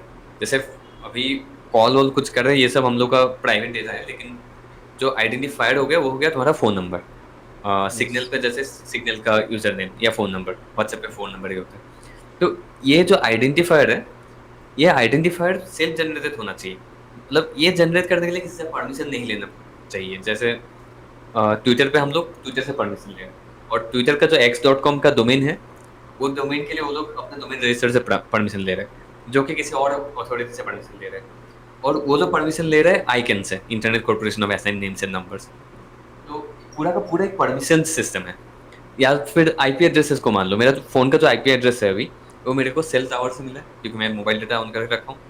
सेल टावर है जियो का, तो जियो को आईपी एड्रेस का एक चंक मिला हुआ है कहीं और से, उन लोगों को कहीं और से मिला हुआ है। ऐसे ऊपर जाके एकदम टॉप में आइकन बैठा हुआ है, yup. Internet corporation of assign names and numbers. तो ये पूरा का पूरा एक सेंट्रलाइज सिस्टम है। डोमेन नेम्स हो गया, यूजर नेम्स हो गए, फोन नंबर्स, आईपी एड्रेस, सारे के सारे एक सेंट्रलाइज सिस्टम है। लेकिन अगर हम प्राइवेट पब्लिक की यूज करें, तो वो जो पब्लिक की बनता है, वो पूरा का पूरा परमिशन लेस सिस्टम है। उसको मैं अपने से जनरेट करता हूँ, उसको मैं किसी को बोल के नहीं जनरेट करता हूँ, मैं अपने फोन में जनरेट करता हूँ। तो वो बहुत ही इंपॉर्टेंट चीज़ है। तो एक डिसएग्री, क्या बोलते हो? I I completely agree. ये अभी हमने सिर्फ डिजिटल आइडेंटिटीज़ की बात की। Let's go on. I think this is great. मतलब identity is different from identifiers. तुम्हारी आइडेंटिटी है, तुम्हारी जो डेटा तुम जनरेट कर रहे हो, and identifier hmm, is essentially जो तुम्हें आइडेंटिफायर दिया गया है, फ़ोन नंबर, हैंडल। आइडेंटिफायर तुम्हें जनरेट सेल्फ जनरेटेबल होने चाहिए। आई मतलब दिस इज हाँ। Completely agree. नेक्स्ट नेक्स्ट तो पे आते इसके हैं। बेसिस पे अगर देखोगे, तो हाँ, प्रोटोन ड्राइव का जो कॉन्सेप्ट है कि वो लोग ईमेल यूज करते हैं, तो उसके जगह पे अगर वो लोग पब्लिक की यूज करने का एक ऑप्शन भी दे देते, तो भी हम उसको फ्रीडम तक बोलता। या सिग्नल पे भी, सिग्नल तो ऑलरेडी पब्लिक प्राइवेट की यूज कर ही रही है अंडर डबल। तो ये लोग अगर एक ऑप्शन देते कि किसी को मैसेज कर सकता हूँ मैं उसका ये यूज करके, क्या बोलते हैं उसको, उसका पब्लिक की यूज करके, तो मैं उसको थोड़ा से फ्रीडम तक बोलता या उसको सपोर्ट ज्यादा देता। तो इस हिसाब से देखेंगे तो नॉस्टर पे, क्योंकि पब्लिक की ही यूज होता है, बिटकॉइन में पब्लिक की यूज होते हैं, और रेटिकुलम और रेटिकुलम में भी हाँ प्राइवेट की पब्लिक की यूज होते हैं। तो इन 3 चीजों में ये बहुत मतलब मैच हो रहा है। You said they're four. और चौथा क्या है? चौथा मैं बिटटॉरेंट सोच रहा था, लेकिन बिटटॉरेंट में ये बिट एप्लीकेबल नहीं है। बिटटोरेंट में, बट यार हाँ, because it's not an application level. वो आईपी एड्रेस पे डिपेंड कर रहा है, और आईपी एड्रेस तुम्हें तुम्हारा आईएसपी दे रहा है। तो हाँ, it is not completely auditable. But I think Bitcoin BitTorrent is a little different also, because you are not generating any content. Like there is no identity itself in BitTorrent. हाँ, तो उसमें applicable नहीं, लेकिन Tod पे I guess Tod को बोल सकते हैं कि ये बहुत सही क्यों ना, क्योंकि टॉड का जो डॉट अनियन एड्रेस होता है, वो अनियन एक्चुअली कोई डोमेन नेम नहीं है, वो बस एक पब्लिक की ही है। उसके पीछे बस हम लोगों ने डॉट अनियन लगा दिया, देखने के लिए अच्छा होगा, वेबसाइट टाइप का लगेगा। Yeah, but this is तो very, टॉड को बोल सकते but this is very interesting. What if we give identifiers on BitTorrent? Do you think it will make a difference? क्या कर सकते? बेसिकली तुम्हारा जो कंटेंट जो तुम होस्ट कर रहे हो BitTorrent पे, वो that is the data that you are generating. हालांकि हैं। वो हाँ, एफेमरल है कि जब तक तुम होस्ट कर रहे हो तब तक है, जब तुम बंद कर दोगे तो चला जाएगा। बट तुम्हें लगता है कोई फ़ायदा होगा? डैट वो DHT ही हो जाता है एसेंशियली फिर, अगर तुम BitTorrent को प्राइवेट की दे दो तो, मतलब प्राइवेट की पब्लिक की दे दो तो। प्राइवेट पब्लिक की दे रहे हो तो फिर मेरे हिसाब से तो नॉस्टर में तो कर ही रहे हैं। नॉस्टर का एक निप है, पता नहीं कौन सा है, एक स्पेक है जिसमें टॉरेंट्स का ये इंटीग्रेशन है। यप उसमें अपलोडर्स के लिए है कि जो हाँ टॉरेंट्स अपलोड कर रहे हैं। Yes yes yes you are right. एक हम्म। तरीके से नॉस्टर ने तो कर ही दिया ये चीज़। तो वही एक्चुअली तुम अगर आइडेंटिफाइड नहीं भी है, इसमें आइडेंटिटी वाला कॉन्सेप्ट ही नहीं है, तो भी हम नॉस्टर यूज कर सकते हैं उसके साथ। गिट गिट में मेरे को नहीं लगता आइडेंटिफाइड का ऐसा इतना कॉन्सेप्ट है, मतलब यप पब्लिकली अवेलेबल। तो नॉस्टर के साथ अगर एनपॉक्स लगा देते हैं गिट सर्विस के साथ तो बहुत सही है। यप। हाँ, दूसरा चीज हो गया एंड टू एंड एन्क्रिप्शन। वो तो अब हम बात कर ही चुके हैं कि एंड टू एंड एन्क्रिप्शन तो चाहिए ही। बिटटोरेंट पे अगर नहीं है डेटा और अगेन। बिटटॉरेंट पे एप्लीकेबल भी नहीं है वो। यस बिकॉज तुम कोई खास कम्युनिकेशन नहीं कर रहे हो। आई थिंक हाँ। बिटटोरेंट इस चीज़ से चला जा रहा है थोड़ा दूर, क्योंकि because what freedom tech it is enabling is it is giving you censorship resistance over content blobs। हम्म। कि मतलब तुम्हारे मीडिया के ऊपर सेंसरशिप रेजिस्टेंस दे रहा है तुमको, तो वो फ्रीडम है। बट क्योंकि और कोई फ्रीडम वो तुम्हें दे ही नहीं रहा है, जैसे वो तुम्हें बात नहीं करने दे रहा है, वो तुम्हें प्रोफाइल नहीं बनाने दे रहा है, तो बहुत सारी चीज़ें फिर उस पर एप्लीकेबल भी नहीं होती है। हाँ, अगर एप्लीकेबल है, अगर डेटा रहता कोई प्राइवेट कम्युनिकेशन का, तो हाँ उसका एनक्रिप्शन ही रखना चाहिए था उनको, मतलब अगर होता तो आई हाँ गेस रखते भी। हाँ तो यप वही yup. And to end encryption by the way नहीं होता है, जैसे टेलीग्राम में भी नहीं होता है। यूज तो करते हैं हम लोग, ट्विटर पे मैसेज करे किसको, एंड टू एंड एन्क्रिप्शन नहीं। इंस्टाग्राम, फेसबुक कहीं पे नहीं होता है ये सब। नहीं व्हाट्सएप तो बोलती है कि it is at least end to end encrypted, and Signal पे है हाँ, end to end encryption. WhatsApp के लिए उसी कॉन्सेप्ट पे हम लोग का फुट पॉइंट पे आएंगे। And to be very honest, Signal का end to end encryption, Signal पे प्राइवेट की भी होती है, like hmm. Very honestly. You just don't see that private key, but all your हाँ devices have a private key. हाँ, तुम खोल के एक्चुअली निकाल सकते हो, अगर ज्यादा छेड़खानी करोगे तो निकल जाएगा। यस। हाँ, वही तो वो हो गया। उसके बाद आता है डेटा इंटीग्रिटी, जो कि साइनिंग या हैशेस यूज करके होता है। तो डेटा इंटीग्रिटी के लिए हम लोग क्योंकि आइडेंटिटी नहीं है बिट टॉरेंट पे, तो वो लोग वहाँ पे हैश यूज करते हैं। तो टॉरेंट फाइल खोल के देखोगे तो उसमें एक रैंडम स्ट्रिंग है, उसके बेसिस पे कंपेयर किया जाता है फाइल से कि हाँ फाइल सही से आ रहा है कि नहीं। नॉस्टर पे हम लोग उसमें डेटा इंटीग्रिटी के लिए हैश और साइनिंग दोनों यूज करते हैं। तो हैशेस हो गए, जैसे नॉस्टर का अगर कोई नोट लेते हो उसमें जो ID sorry to cut you off, Bitcoin में इंक्रिप्शन कैसे था? रहता है। बिटकॉइन में इंक्रिप्शन था क्या? हेलो, आवाज कट गई है। Sorry, did we have Bitcoin में इंक्रिप्शन? इंक्रिप्शन नहीं है। हाँ नहीं, अब बिकॉज बिटकॉइन को ज़रूरत भी नहीं है। तो आई गेस हाँ all these 5 points are not absolutely important, but अगर तुम उनसे रिलेटेड कोई चीज़ कर रहे हो तो वो फिर इम्पॉर्टेंट बन जाता है। जैसे अगर तुम कम्युनिकेशन कर रहे हो तो तुम्हारे पास ऑप्शन होना चाहिए प्राइवेट कम्युनिकेशन का। सिंस बिटकॉइन पे तुम हाँ, कम्युनिकेशन ही नहीं कर रहे हो तो फिर इट डजेंट मैटर। बिटकॉइन में कम्युनिकेशन एक पॉइंट पे है, और स्ट्रेटोस्फेयर ने उस पर काम किया है। मैंने तो शायद बैठ के बात भी किया था बीच में रिले कि relay relay relying transactions, relay yes. वाला पार्ट, हाँ कि यस। एक बिटकॉइन नोड से दूसरा बिटकॉइन नोड में जब डेटा जा रहा है, ट्रांजैक्शन के डिटेल्स वगैरह, तो वो एनक्रिप्टेड रहना चाहिए। तो वो रिसेंटली आया है चीज। Make sense. तो तो डेटा इंटीग्रिटी के लिए हम लोग ने साइनिंग यूज किया नॉस्टर पे, क्योंकि वहाँ पे आइडेंटिटी है और ये जानना जरूरी होता है कि किस बंदे ने वो पोस्ट डाला है। क्योंकि बिटटॉरेंट पे नहीं होता है, तो वहाँ पे बस हैश यूज करता है। लेकिन डेटा इंटीग्रिटी प्रूव करना बहुत इंपॉर्टेंट होता है। रेटिकुलम में भी होता है, हर जगह होता है ये चीज। मेक तो सेंस। उसके बाद आता है व्हाट्सएप वाला कॉन्सेप्ट कि बिना बिना व्हाट्सएप ही ट्रस्ट क्लेम बिना करती ट्रस्ट है। किए डेटा इंटेग्रिटी प्रूव करना। हाँ एग्जैक्टली, बिना ट्रस्ट के, हाँ जो कि ब्लॉसम में भी होता है, ब्लॉसम सर्वर्स, यस। अगर उसमें जानना चाहते हो तो। या ब्लॉसम में मैं जाऊंगा, उस पर हम लोग एक अलग ही एपिसोड कर सकते हैं, बिकॉज मुझे अभी समझ नहीं आ रहा कि ब्लॉसम किस तरह से इवॉल्व करेगा। मेरे दिमाग में क्लियर पिक्चर नहीं है, बट इट इज़ ऑसम। मतलब सेंसरशिप रेजिस्टेंट मीडिया के लिए एक और अल्टरनेटिव है जो कि बहुत सिंपल है। मतलब हाँ इतना उसमें इतना कोई दिमाग लगाने वाली बात नहीं है जितना अभी तक आईपीएफएस में था या फिर इवन बिटटॉरेंट में था। थोड़ा सेंट्रलाइज्ड हो गया है उसकी वजह से, बट वो है मतलब इंटरऑपरेबिलिटी वाली पार्ट है या पोर्टेबिलिटी वाला एस्पेक्ट है उसमें कि तुम अपना डेटा उठा के कहीं और ले जा सकते हो बिना किसी इशू के। हाँ, तुमने आईपीएफएस मेंशन किया, तो आईपीएफएस का एक डाउन पॉइंट है, जो कि हम लोग फिफ्थ वाला पॉइंट है, मैं बताता हूँ उसके बारे में। अच्छा, तो आईपीएफएस में ये चारों चीज़ें हैं क्या? मतलब I don't know about IPFS, just asking. IPFS में डेटा इंटीग्रिटी है, एंड टू एंड एन्क्रिप्शन नहीं है, क्योंकि चाहिए नहीं, उसमें आइडेंटिटी है ही नहीं। और सेल्फ जनरेटेड आइडेंटिटी का भी कॉन्सेप्ट नहीं है, एंड टू एंड एन्क्रिप्शन नहीं है। ओपन सोर्स है ये, ओपन सोर्स होकर हम लोग का फोर्थ पॉइंट है, इसमें आएंगे अभी। डेटा इंटीग्रिटी ही है उसमें। तो तो हम लोग का अगर फिफ्थ पॉइंट अगर है सेल्फ होस्टेबल, वो नहीं है वो। कीज जनरेट नहीं होती तो डेटा इंटीग्रिटी कैसे? बिट टॉरेंट जैसा है वो, तुम अच्छा, बस फाइल आईपीएस के अपलोड थ्रू। करते हो। Got it. हाँ, तो उसमें वही डाउन पॉइंट वो है कि हाँ, उसमें सिर्फ फोर्थ पॉइंट है कि ओपन सोर्स है, जो कि ओपन सोर्स व्हाट्सएप नहीं है। तो जैसे तुमने मेंशन किया था कि व्हाट्सएप क्लेम करती है कि व्हाट्सएप की कंपनी जो है मेटा क्लेम करती है कि वो ओपन, आई मीन वो एंड टू एंड एनक्रिप्शन हो रहा है वहाँ पे, लेकिन हम उसको वेरीफाई नहीं कर सकते क्योंकि हम लोग कोड को पढ़ के नहीं दे सकते कि उसमें हो क्या रहा है एग्जैक्टली। लेकिन हम सिग्नल को ट्रस्ट करते थोड़ा ज्यादा क्योंकि हम कोड को देख सकते हैं कि हाँ यहाँ पे ये हो रहा है, ये प्राइवेट की जनरेट हो रहा है, ये डेटा एनक्रिप्शन हो रहा है। तो ओपन सोर्स होना भी बहुत जरूरी है। लिब्रा होना मेरे हिसाब से, कॉफी लेफ्ट पे मेरे हिसाब से नहीं रहना चाहिए, लेकिन वो थोड़ा ओपिनियन, मेरा ओपिनियन हो गया वो फिर, लेकिन जो भी ओपन सोर्स होना चाहिए। और उसके बाद फिफ्थ पॉइंट आता है सेल्फ होस्टेबल, जिस वजह से मैं आईपीएफएस को फ्रीडम नहीं मानना चाहता। आईपीएफएस सेल्फ क्योंकि होस्टेबल नहीं है क्या? सेल्फ होस्टेबल है, लेकिन मेरा सेल्फ होस्टेबल का कॉन्सेप्ट थोड़ा अलग है कि तुम चूज कर सकते हो कि तुम्हारा जो भी डेटा है वो कौन सा सर्वर से या कौन सा राउट से जा रहा है, कौन सा पॉइंट से जा रहा है, और तुम्हारा डेटा जो है वो कहाँ पे रह रहा है, मतलब जहाँ से भी राउट हो रहा है या जहाँ पे रह रहा है वो तुम डिसाइड कर सकते हो। जैसे उसके वजह से मैं बिटटॉरेंट को भी थोड़ा डाउन पॉइंट देता हूँ। इसमें क्या हो रहा है ना कि तुम्हारा मान लो तुम्हारे पास एक फाइल है, एक पिक्चर है।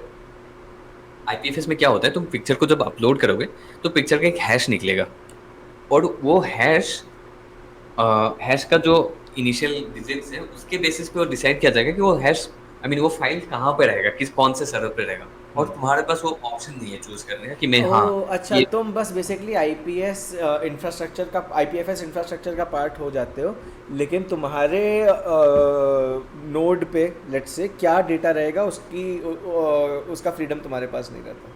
एग्जैक्टली और तुम्हारा डेटा कौन से नोड पे है उसका भी तुम्हारा मतलब फ्रीडम नहीं होता, चूज नहीं कर सकते। बट कंपेयर टू बिटटॉरेंट, दिस बिटटॉरेंट इस मामले में अच्छा है बिकॉज तुम्हारे नोड से तुम्हारा ही डेटा अपलोड हो रहा है, तुम्हारे नोड पे सिर्फ हाँ तुम्हारा ही एग्जैक्टली, तुम डेटा। सीडिंग करते हो हाँ वगैरह। हाँ।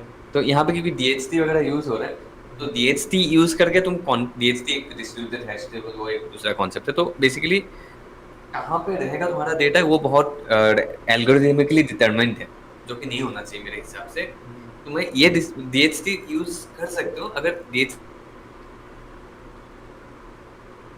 फायर या ये पब्लिक की कौन से सर्वर पे पोस्ट कर रहे हैं, अगर वो फिगर आउट करने के लिए डीएचटी यूज कर रहे हो, जो कि पीकर या पीकेडीएनएस ये टूल्स यूज करते हैं, तो मेरे हिसाब से वो सही है। लेकिन आईपीएफएस जैसे डीएचसी को यूज करता है कि डेटा कहाँ पे कौन सा सर्वर पे है वो फिगर आउट करने के लिए, तो मेरे हिसाब से वो गलत है, जो कि नहीं करना चाहिए।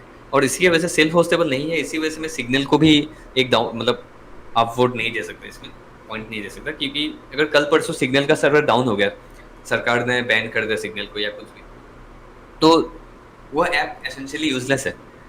तो उसमें सिग्नल पे एक ऑप्शन होना चाहिए कि मैं अपना सर्वर चूज कर सकता हूँ दूसरा। 90% लोग सिग्नल के सर्वर यूज करे, करने दो, लेकिन मैं अपना कोई दूसरा सर्वर यूज करना चाहता हूँ सिग्नल यूज करने के लिए, तो मेरे को कर पाना चाहिए वो चीज। What do you think of simplex? Simplex उतना सिंपल नहीं है यार, नाम बस सिंप्लेक्स है। बट वो क्या फिर, लगता है तुमको? मेरे को तो नहीं लगता यार। यार मैंने ठीक से देखा नहीं तो इसलिए मैं जानता नहीं, बट मुझे तो ऐसा लग रहा है कि वो ऑलमोस्ट सारे तुम्हारे बॉक्सेस तो चेक कर रहा है। सेल्फ जनरेटेबल आईडी भी है, तुम्हारा इंक्रिप्शन भी है, और क्या है, इंटेग्रिटी भी है। इंटेग्रिटी थोड़ा एंक्रिप्टेड है, थोड़ा सा मुश्किल हो रिलायबिलिटी जाता है। है। इंटेग्रिटी थोड़ा मुश्किल हो जाता है because you don't get to see सामने वाले की आईडी एट ऑल। तो तुम्हारे लिए ये इस्टेब्लिश करना बहुत मुश्किल हो जाता है कि ये वही बंदा है कि नहीं है। पोटेंशियली यस, कि और उसका पब्लिक डेटा है नहीं। हाँ, और इंटेग्रिटी के अलावा और क्या था पांचवा? ओपन सोर्स और सेल्फ होस्टेबल तो है ओपन, काफ़ी हद तक। हाँ, तो तो आई मे गेस वो सब ठीक मे हो रहा है। बी सिक्स्थ वाला पॉइंट है कि ये एक प्रोटोकॉल बेस्ड होना चाहिए, यानी कि डेटा जो जनरेट करो उस डेटा का स्ट्रक्चर जो है वो तुम्हें ओपन प्रोटोकॉल एक स्पेसिफिकेशन डिफाइन करके रखना चाहिए, ताकि दूसरा ऐप भी अगर वो सेम डेटा के साथ इंटरऑपरेबिलिटी लाना चाहे तो ला सकता है, तुम रिस्ट्रिक्ट जो ना कि वो भी करो कि टिक करता है। ये सिर्फ मैं ही ये डेटा से, जो कंपनीज करती है कि ये डेटा सिर्फ मेरा हाँ, है। सिग्नल का भी मान लो, जब हाँ सिग्नल के साथ मैं इंटरऑपरेबल विच इज है मान नहीं फाइन. सकता हूँ। हाँ मतलब आई डोंट थिंक हाँ। All apps need to be freedom technology, yes. है ना. Because sometimes you would want कि भाई ठीक है ये इस ऐप का डेटा है. What will be the cases where you would think it is fine where something is not freedom technology. I mean freedom tech मेरे हिसाब से अगर एक दो बॉक्सेस भी टिक हो रहे तो वो एक स्केल है कि कितना फ्रीडम टेक है ये, मतलब कितना फ्रीडम दे रहा है ये। कोई बाइनरी चीज नहीं कि हाँ ये फ्रीडम टेक है ये सर्वेलेंस टेक है। मेरे हिसाब से वो एक मतलब स्पेक्ट्रम है कि हाँ कितना फ्रीडम प्रोवाइड कर रही है सॉफ्टवेयर। कितना तो मुझे उस हिसाब प्रॉब्लम से हो रही है इसे यूज़ करने में और कितना मुझे फ्रीडम मिल रहा है, मतलब मेरी हेल्प कर रही है टेक्नोलॉजी. आई गेस एग्जैक्टली उसके बीच में ट्रेड ऑफ. तो उस हिसाब से आई गेस पता नहीं कब चलता है, लेकिन मोस्टली नॉट। अभी प्रोटोकॉल बेस्ड की अगर बात करें तो सारे बिटकॉइन वॉलेट्स इंटरऑपरेबल है, सारे नॉस्टर वॉलेट्स इंटरऑपरेबल है, सारे ईमेल क्लाइंट्स इंटरऑपरेबल है। तो इंटरऑपरेबिलिटी बहुत इंपॉर्टेंट होती है। जैसे अभी प्रोटोन ड्राइव का भी अगर मतलब क्रिप्टपैड करके एक सॉफ्टवेयर है, बहुत ही वो सेल्फ होस्टेबल है, बाकी सब टिक करता है उसमें। सेल्फ होस्टेबल है, सेल्फ जनरेट आइडेंटिटी है, उसमें प्राइवेट की पब्लिक कीज जो होते हैं, एंड टू एंड एन्क्रिप्शन है। तो वो गूगल डॉक्स का पूरा ऑल्टरनेटिव, गूगल डॉक्स शीट्स सारे के ऑल्टरनेटिव्स है उसमें। बट प्रोटोकॉल लेकिन ड्रिवन नहीं है. प्रोटोकॉल ड्रिवन नहीं है, तो इसका ये होता है कि मैं उसका एक ऑल्टरनेटिव नहीं बना सकता, मेरे को अभी नहीं तुम बना वही करने सकते का मैं हो ट्राई कर रहा बट हूँ। तुम भी वही करोगे, मतलब इन द सेंस कि तुम बना सकते हो but then you will hold all the data of all the people. हाँ एग्जैक्टली तो तो हाँ वो डेटा फंस जाता है फिर उसमें चेम्बर्स में. आई हाँ वांटेड टू से हाँ echo हाँ chambers but like पोर्टेबिलिटी नहीं रहती. You are then stuck with that service provider. अगर तुम्हें उस सर्विस प्रोवाइडर को छोड़ के किसी और के पास जाना है तो तुम नहीं जा सकते. हम्म। जो प्रॉब्लम ब्लॉसम में नहीं है. I am thinking of using Blossom for फॉर्मस्टर ब्लॉसम उसमें क्या डालोगे? Document uploads. अच्छा अच्छा अच्छा, डॉक्यूमेंट कर सकते हैं। इंक्रिप्ट करके, मतलब डिपेंडिंग उनको कैसे करना है, पब्लिक भी कर सकते हैं. But it's very interesting. मतलब इसलिए मैं ब्लॉसम को यूज़ करने की सोच रहा हूँ. लेकिन ब्लॉसम पे यार एक अलग ही हम आई गेस डिस्कशन कर सकते हैं. इट्स वेरी न्यू टेक्नोलॉजी, अभी मुझे लगता है बहुत ही नेसेंट. अच्छा, what do you think Nostr's maturity stages at this moment? Do you think it is now a mature technology और do you still think it's very nascent? अगर बस सोशल मीडिया स्क्रॉल करने के लिए यूज करना है तो देमस एमेथिस्ट ये सब उतना स्ट्रांग हो चुका है कि तुम कर सकते हो। ले पर्सन भी कर सकता है जो मतलब जिसको ज़्यादा. ऐसे बिजनेसेस को ऑनबोर्ड सॉरी करना तो वो अभी तक वहां तक वैसे नहीं पहुंचा है। अच्छा. सो सॉरी बीच में तुम कट ऑफ हो गए थे but I think I got what you said, so I just repeat it कि डायमस और एमेथिस्ट जो हैं वो बहुत स्ट्रॉन्ग सोशल मीडिया थिंग्स जो कि एक ले पर्सन भी यूज़ कर सकता है. बिजनेसेस को हाँ ऑनबोर्ड करने के लिए अभी थोड़ा टाइम लगेगा. इसीलिए गाइस हाँ आपको फॉर्मस्टर यूज़ करना चाहिए. which is which is like we are trying to onboard businesses onto Nostr as well. But yeah, let's see. Uh, yeah, nice discussion. So I think Bitcoin touches all the boxes. One thing that we had promised our listeners at the start कि हम थोड़ा सा op return भी discuss करेंगे. So do you want to हाँ now move over to that conversation? हाँ हाँ, चलते हैं। तो जैसे do you want to first लोगों को पता explain? भी नहीं होगा ऑपरेटर क्या है, लेकिन हाँ तो तब शुरू से करते हैं. लोगों को समझा देते हैं कि नोड्स क्या होते हैं. बिटकॉइन का बेसिक, अगर तुम्हें बिटकॉइन का आर्किटेक्चर 2 मिनट में समझाना होगा तो तुम कैसे समझाओगे? बिटकॉइन का आर्किटेक्चर। अच्छा, तो मैं डर्जी का बहुत बड़ा फैन हूँ, है. जो कि एक जर्मन बिटकॉइनर है। तो उसके एंगल से आऊंगा और कि नॉस्ट्रिच भी है. कैस हाँ नॉस्ट्रिच भी है, बहुत बड़ा नॉस्ट्रिच बुल है वो। है. तो उस बंदे के कॉन्सेप्ट्स जो है उसके बेसिस पे आऊंगा। तो कुछ चीज़ें समझाना पड़ेगा पहले कि डिजिटल या हाँ, तो डिजिटल और रियल लाइफ में डिफरेंस ये है कि रियल लाइफ के जो टोकन्स होते हैं, जैसे मेरा चाबी हो गया, मेरा पास जो नोट है वो हो गया, फोन हो गया, कोई भी चीज़ फिजिकल चीज़ अगर मैंने किसी दूसरे बंदे को दे दिया तो वो चला गया, तो उसमें मेरे पास एक कॉपी नहीं रह जाती है। इन्फॉर्मेशन में मैंने MP3 फाइल या कोई भी फाइल मेरे पास है जो तुमको सेंड कर दिया, तो अब तुम्हारे पास भी है, मेरे पास भी है। तो डिजिटल दुनिया में डेटा मूव नहीं किया जा सकता है, डेटा बस कॉपी किया जा सकता है। तो इसीलिए उसको वर्चुअल दुनिया भी बोलते हैं, क्योंकि वो रियल नहीं है। तो इसके वजह से क्या होता है कि पैसा जो है रियल लाइफ में जो पैसा होता है उसको हम डायरेक्ट एक दूसरे को दे सकते हैं, हाँ, या लेजर भी एक मेंटेन कर तुमको सकते पैसा दे दिया तो अब मेरे पास वो पैसा नहीं होगा। हैं। हाँ, तो वो डबल स्पेंड नहीं कर सकते, तुम सेम पैसे को दो जगह नहीं भेज सकते। लेकिन अगर डिजिटल पैसा है तो मैंने तुमको सेंड कर दिया, तो मान लो एक फाइल में पैसा है, मैं तुमको सेंड कर दिया, मैं सेम चीज किसी और को भी सेंड कर सकता हूँ। तो उसको सॉल्व करने के लिए बिटकॉइन ने क्या किया कि एक टाइम स्टैंपिंग कॉन्सेप्ट लाया, कि एक ट्रांजैक्शन अगर मैंने तुमको सेंड किया तो वो एक लेजर पे, वो एक क्या बोलते हैं, खाते पे वो लोग उसको टाइम स्टैम्प करेंगे सारे लोग मिलके। प्रूफ ऑफ वर्क नाम का, माइनिंग नाम का कॉन्सेप्ट है, उसमें इतना डिटेल में नहीं जाएंगे कि, लेकिन सारे लोग डिसेंट्रलाइज जो नेटवर्क में सारे जो सॉफ्टवेयर रन करे बिटकॉइन के, वो लोग बोलेंगे हाँ ये ट्रांजेक्शन पहले हुआ, इसने उसको पैसा दिया, और सब लोग अपने अपने खाते में वो सेम चीज को नोट डाउन कर लेंगे। तो बिटकॉइन का जो ब्लॉकचेन बोलते हैं बस वही है कि खाता है, और वो एक लेजर है जिसमें हम रिकॉर्ड किया जा रहा है कि कहाँ से किसका पैसा कहाँ गया है। और क्योंकि सारे लोग उसको रिकॉर्ड किया जा रहे हैं तो हमको पता है कि कौन सा क्रोनोलॉजी, हमको पता है कि किसने किसको पहला पैसा दिया और उसके बाद किसको वो पैसा गया है। तो मैंने अगर तुमको पैसा दे दिया तो मेरे पास, मैं फिर से सेम पैसा दे नहीं सकता हूँ, क्योंकि सब लोगों ने रिकॉर्ड कर लिया कि हाँ इस बंदे ने पैसा दिया है। तो तो वही है बिटकॉइन मेरे हिसाब से। बट हाँ, तो this is Bitcoin in in कि बिटकॉइन क्या प्रॉब्लम सॉल्व करता है, but I just wanted to, ताकि हम ऑप रिटर्न की बात कर पाए, तो जस्ट अच्छा, वांटेड टू हाँ, एक basic understanding of the architecture कि माइनर्स क्या काम करते हैं इसमें, नोड्स क्या काम करते हैं, वॉलेट्स क्या काम करते हैं। अच्छा। तो हाँ, मैं ट्राई करता हूँ समझाने का कि बिटकॉइन में मैंने एक ट्रांजैक्शन बनाया, जैसे हम लोगों ने क्रिप्टोग्राफी के बारे में बात किया है कि बेसिकली सिग्नेचर्स होते हैं। तो मैंने अपना प्राइवेट की यूज़ करके, मेरे पास बिटकॉइन थे, तो बिटकॉइन मेरे पास होने का मतलब ये होता है कि उसमें लेजर में लिखा हुआ है, उस बिटकॉइन ब्लॉकचेन में लिखा हुआ है कि ये पब्लिक की के पास इतना बिटकॉइन है। तो मैं अगर तुमको सेंड करूँ तो मैं प्राइवेट की से वो साइन करूंगा, और जो वो ट्रांजैक्शन फॉर्म होगा वो एक कोडिंग लैंग्वेज है, स्क्रिप्ट करके, जिसमें लिखा जाएगा कि इस पब्लिक की का प्राइवेट की से बनाया हुआ सिग्नेचर मिलने के बाद ही ये बिटकॉइन स्पेंड किया जा सकता है। वो एक कोडिंग लैंग्वेज में स्क्रिप्ट करके, जो कोडिंग लैंग्वेज है बिटकॉइन का, उसको यूज करके आप लिखोगे और वो ट्रांजैक्शन डेटा बन जाएगा। फिर मतलब मैं उसको सेंड करूंगा।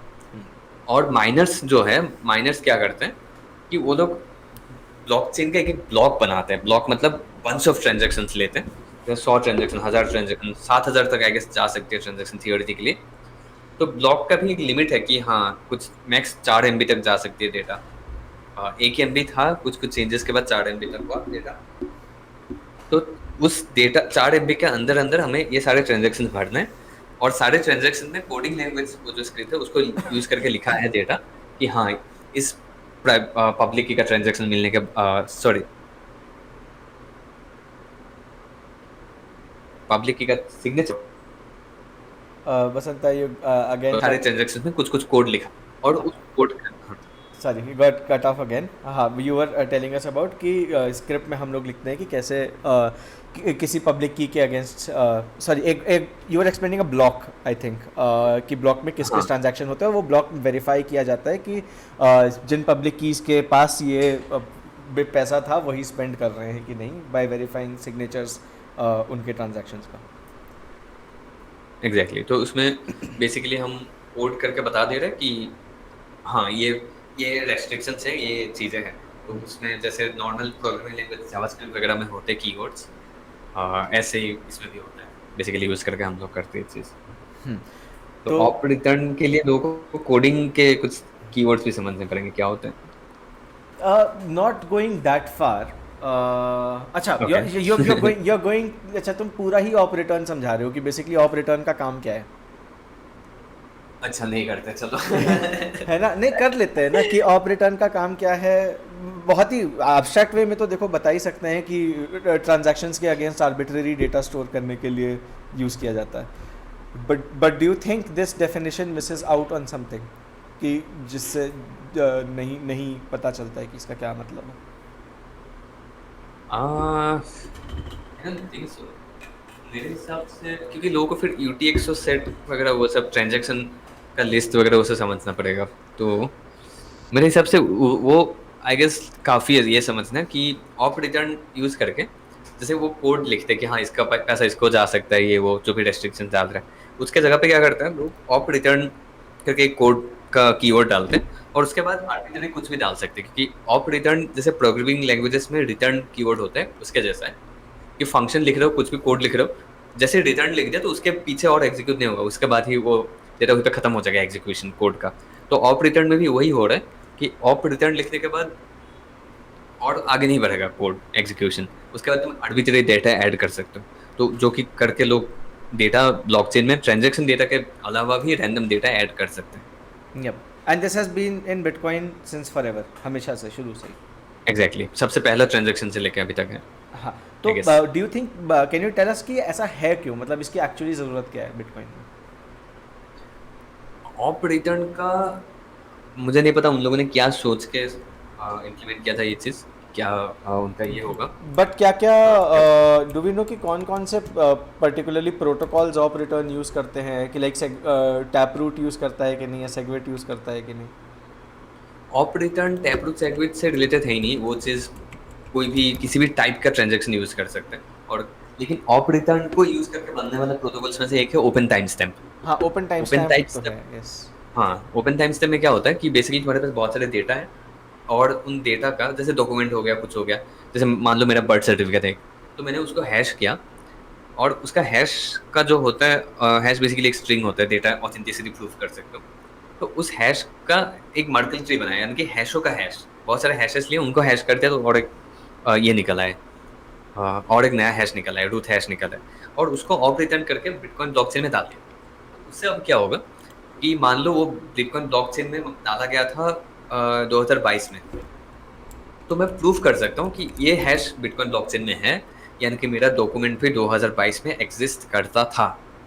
मैं ये प्रूफ नहीं कर सकता था कि उससे पहले भी था या उसके मतलब और कोई डॉक्यूमेंट उसमें उस टाइम नहीं था मेरे हाथ में, वो ये नहीं प्रूफ कर सकता मैं, लेकिन मैं ये प्रूफ जरूर कर सकता हूँ कि कोई भी एक चीज़, कोई भी डेटा एग्जिस्ट करता था उस टाइम पे, क्योंकि उसका हैश बिटकॉइन ब्लॉकचेन में डाला हुआ है।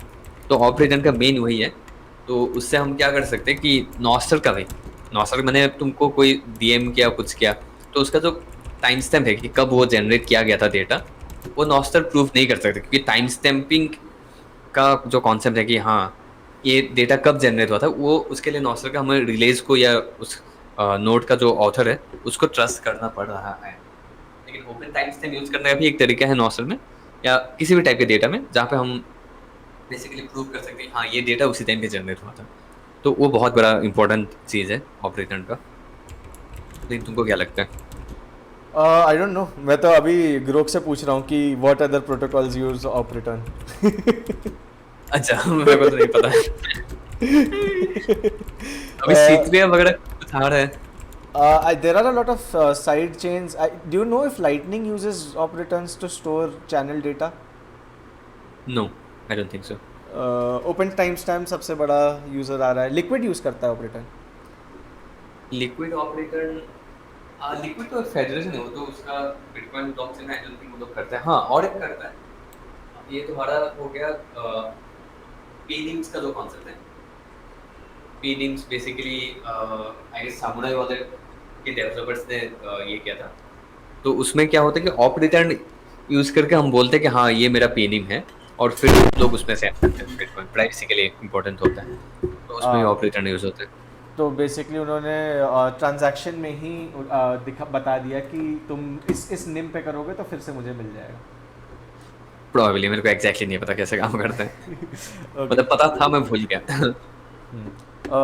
देखो यार, ग्रोक तो बोल रहा है कि लिक्विड यूज़ करता है। आई डोंट नो इफ अगर यूज़ करता है कि नहीं, टू एम्बेड डेटा फॉर पेगिन्स और अच्छा हाँ अदर साइड चेन ऑपरेशंस। हाँ हाँ हाँ हाँ करता है, तो सुना था मैंने। हाँ, आई don't think it's very useful दो। मतलब अगर कम्प्लीटली ऑफ रिटर्न हटा ही दो तो मुझे लगता नहीं कि कुछ फर्क पड़ जाएगा बिटकॉइन ब्लॉकचेन में, which comes to the point of prune node. Like prune nodes को फिर और इम्पोर्टेंट हो जाते हैं कि all you need is a prune node, right? मतलब प्रून नोड के पास सारी इंफॉर्मेशन है ब्लॉकचेन के बारे में that you need to run Bitcoin, don't you think?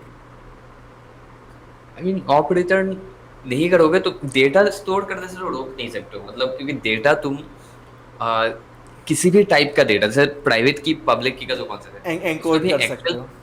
हाँ एक्चुअल पब्लिक की ना डाल के मैं कुछ रैंडम डेटा डाल सकता हूँ कि हाँ ये मेरा पब्लिक है, ऐसे मतलब डेटा का रिप्रेजेंट कर सकता हूँ मैं ऐसे, बट इट विल मतलब कुछ भी फेल करके बट तुम इट विल फेल तुम्हारा वेरिफिकेशन का सिग्नेचर नहीं, बट उसमें भी कर सकते हो क्योंकि तुम कर सकते हो। मल्टीप्लाई कर सकते हो, तो you can multiply it with anything and हाँ that number can have significance. और अगर वो बड़ा नंबर है तो it can represent other data as well. तो हाँ, तुम ब्लोट तो कर सकते हो, यूटीएक्सओ सेट ब्लोट कर सकते हो, which is verse, which is way verse. तो तो ठीक वही है। है, तो डेटा स्टोर करने से रोक नहीं सकते हो किसी भी तरीके से, कोई ना कोई तरीके से तो लोग कर ही लेंगे। तो इंसेंटिव्स की बात है कि कितना इजी है करना, कितना पैसा देना पड़ रहा है, और कितना इंपॉर्टेंट डेटा है कि लोग उसमें स्टोर करने के लिए रहती है। तो ठीक है, तो मतलब ऑप रिटर्न की फिर तुम्हें, इट इज़ नॉट लाइक कि तुम ऑप रिटर्न की तुम्हें कोई वैसे ज़रूरत है, बट ऑप रिटर्न की तुम्हें ज़रूरत है ही क्योंकि लोग कर ही सकते हैं। तो फिर इससे अच्छा अच्छा है कि तुम ओपी रिटर्न में ही डाल दो, क्योंकि क्योंकि वी एक्सपेक्ट वहाँ पे फालतू का डेटा होना, जो कि हम प्रून कर पाएँ अगर हमें ज़रूरत पड़े तो। तो ऑफ रिटर्न का ड्रामा जो है वो टेक्निकल ड्रामा तो 20% होगा, 80% तो मोस्टली यही है ना, क्या बोलते हैं उसको, तो हाँ, अब नाउ लेट्स कम टू वो the crux of the debate कि मतलब now that we understand what op return is at a little more deeper level, तो व्हाट डू यू थिंक कि मतलब ऑप रिटर्न की लिमिट हटानी चाहिए कि नहीं हटानी चाहिए? ऑफ रिटर्न की लिमिट मेरे हिसाब से तो नहीं हटानी अच्छा चाहिए थी। अच्छा, लिमिट अब है क्या? अब कर देते हैं। तो now that we have discussed कि तुम एक्चुअली कितना भी आर्बिट्रेरी डेटा बिटकॉइन पे डाल ही सकते हो थ्रू इनकोडिंग, या फिर the standard way to do it, कि मतलब बिटकॉइन ने तुमको रास्ता ही तुम वैसे किसी और तरीके से डालते हैं, स्टैंडर्ड वे है कि तुम ऑपरेटर में ही डाल दो। तो अभी तक क्या था कि जो नोड्स होते थे बिटकॉइन के, जो वैलिडेट करते थे तुम्हारे सारे ट्रांजैक्शंस, उनमें ऑप रिटर्न की एक लिमिट लगी हुई थी, विच यूज टू से कि तुम 80 इज इट के बी और बाइट्स, 80 बाइट्स। 80 बाइट्स से ऊपर का कोई डेटा स्टोरी नहीं कर सकते ऑप रिटर्न में, विच सॉरी तुम्हारे ट्रांजैक्शन में अगर उससे ऊपर का ट्रांजैक्शन होगा तो मैं उसे इनवैलिडेट तो मार्क नहीं कर सकता, बिकॉज ऑप रिटर्न का डेटा वैसे भी फालतू है, बट मैं उसे अपने नोड के थ्रू रिले नहीं करूँगा। ये डिफ़ॉल्ट लिमिट हाँ सेट थी बिटकॉइन कोर के उसमें कोड में, जो तो उन्होंने अब हटा दी है, बिकॉज ये अगेन रिले पॉलिसी हटाया उन लोगों ने। हाँ, ये रिले पॉलिसी हटा दी है, यस। तो उससे लेकिन आई गेस 80 बाइट से भी ज़्यादा हो सकता है, मैंने एक्चुअली उतना ध्यान नहीं दिया। लेकिन एक लिमिट जो एक्चुअल कंसेंसस लिमिट है, जो कि नोड्स एनफोर्स करते हैं ट्रांजेक्शन्स पे, उसका लिमिट कुछ और है, 80 बाइट्स नहीं है। अच्छा, that is a 80 bytes consensus तो लिमिट। हाँ, तो वो 80 कंसेंसस बाइट्स में भी का लिमिट है, सही। एग्जैक्टली तो उसमें बहुत सारे लिमिट्स है, जैसे टोटल ऑप रिटर्न्स कितने हो सकते हैं एक ब्लॉक में, total op return containing transactions, उसका भी एक लिमिट है। तो ऐसे ऐसे मल्टीपल लिमिट्स है उसमें। हाँ, इंटरेस्टिंग। तो तो बड़ी बेसिकली लिमिट वही है क्या है, डू वी कि नो? इन लोगों ने जो हटाया है उसमें आई थॉट कि किसका ऑप लिमिट, ऑप रिटर्न से लोग पूरे ट्रांजैक्शन साइज का ब्लॉक माइंड कर सकते हैं, सॉरी पूरे ट्रांजैक्शन एक पूरा साइज ले सकते हैं, एक पूरे ब्लॉक का साइज हाँ ले सकते हैं। आई थिंक ले सकते हैं, लेकिन उसके लिए एक ट्रांजेक्शन होना पड़ेगा। तो एक ही ब्लॉक में तो मल्टीपल, एक उसका लिमिट है कि एक ब्लॉक में कितने ऑप रिटर्न कंटेनिंग ट्रांजेक्शन तुम ऐड कर सकते हो, उसका अच्छा, भी एक लिमिट है। Got it.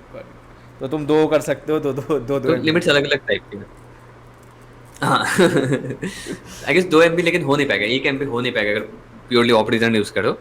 तो 2 MB तुम बना नहीं पाओगे ट्रांजेक्शन, क्योंकि 2 MB तभी हो पाता है जब टैप का विटनेस डेटा वगैरह वो सब ज़्यादा डेटा रहता है। अच्छा, ओके, कूल। अच्छा, गॉट इट। क्योंकि तुम सेगवेट यूज़ करोगे तो तुम्हें उसके लिए स्पेस देनी ही पड़ेगी, विच मीन्स कि तुम 2 MB पूरा यूटिलाइज नहीं कर पाओगे। Is that is what you trying तो टू से? वही है तो हाँ हाँ, तो लेकिन ये जो रिमूव किया था ये बस रिले पॉलिसी हटाया था। लेकिन बात यह है कि हटाया क्यों था, मतलब लोग ने वही पूछे ना, अरे यार ये तो चल तो रहा है इतना टाइम से बिटकॉइन, चेंज क्यों कर रहे हो? पर उनका कोई रिप्लाई नहीं, बोला बस ब्लॉक किया जा रहा है कि भाई टेक्निकल हाँ, नहीं हुआ। आई थिंक दिस तो इज द दिस उसमें इज द मेजर इशू कि वो लोग ने बात करने से मना कर दिया, the way that this was handled, कि like we don't need to give you answers, even if the questions are exactly even if the questions are stupid, which I think a lot of times it is very easy to ask stupid questions, right? लेकिन even if the questions are stupid, the solution is not कि तुम लोगों को questions पूछना ही बंद कर दो और उनकी ability questions stupid questions पूछने की बंद करवा दो. I think it still should be allowed, this still should be allowed to ask them, and you shouldn't censor their voices, which is what sadly happened with Bitcoin Core, which I think was the major issue इस पूरे issue में.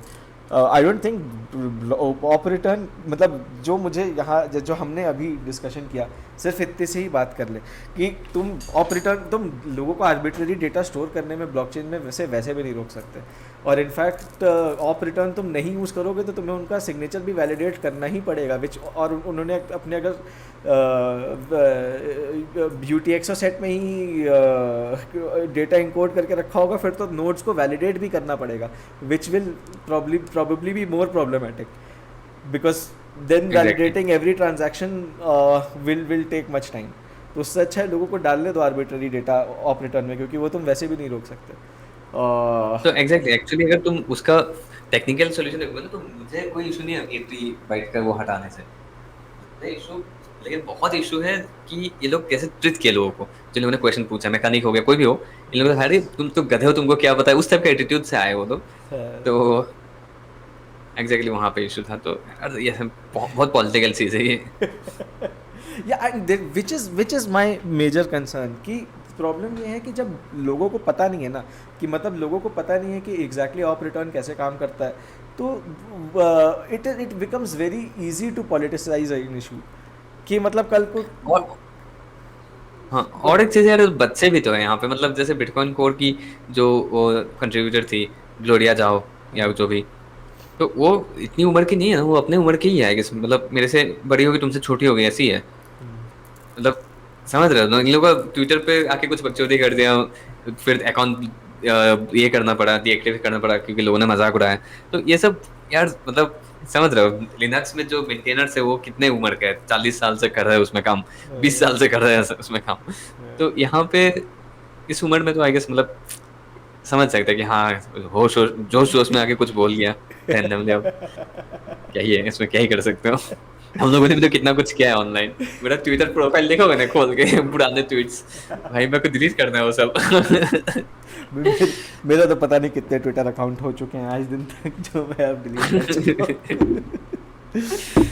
But yeah, in any case, which is a much more of a problem with Nostr because you can't really delete stuff. हाँ, नहीं सही है, सही है. irrelevant से डिलीट हो गए तो हो गए. बट वैसे तो डिलीट नहीं हो पाएंगे. बट हाँ,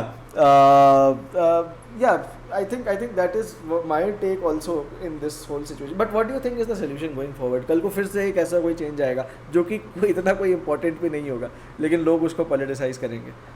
So how do you think we stop this? मेरे हिसाब से ना, अच्छा, इससे पहले हाउ फ्यूचर से पहले कि कैसे इसको सॉल्व करें, उससे पहले एक और कंट्रोवर्शियल क्वेश्चन पूछना चाहता हूँ मैं कि do you think people should migrate to Knots? नहीं. नहीं. अगर तुम बिटकॉइन कोर चला रहे हो, बस अपडेट मत करो 1 साल के लिए. नोट्स में कंट्रीब्यूटर्स आने दो, कुछ आने दो, मत यूज करो उसको अभी इतना जल्दी. हाँ, because it's very centrally distributed मेरे हिसाब से. और लूक जो बंदा है वो थोड़ा मेंटली हिला हुआ बंदा है, सही में बताऊं तो.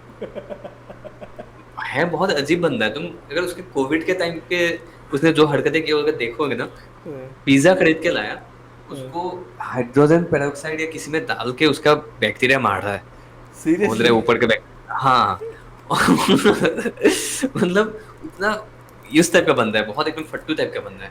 उसका बिटकॉइन भी चोरी हो चुका है 2-3 बार. तो मतलब, और खुद बाइबल के वर्सेस लिखता था. बहुत कैथलिक है आई गेस, लेकिन वो वेटिकन सिटी को नहीं मानता. पता नहीं कौन सा क्रिश्चियन डिनोमिनेशन मानता है वो, लेकिन बहुत स्ट्रांगली हेल्प करता है अपने बिलीफ्स को. और वो बंदा खुद मास्टर ब्रांच में सीधा पुश किया जा रहा है.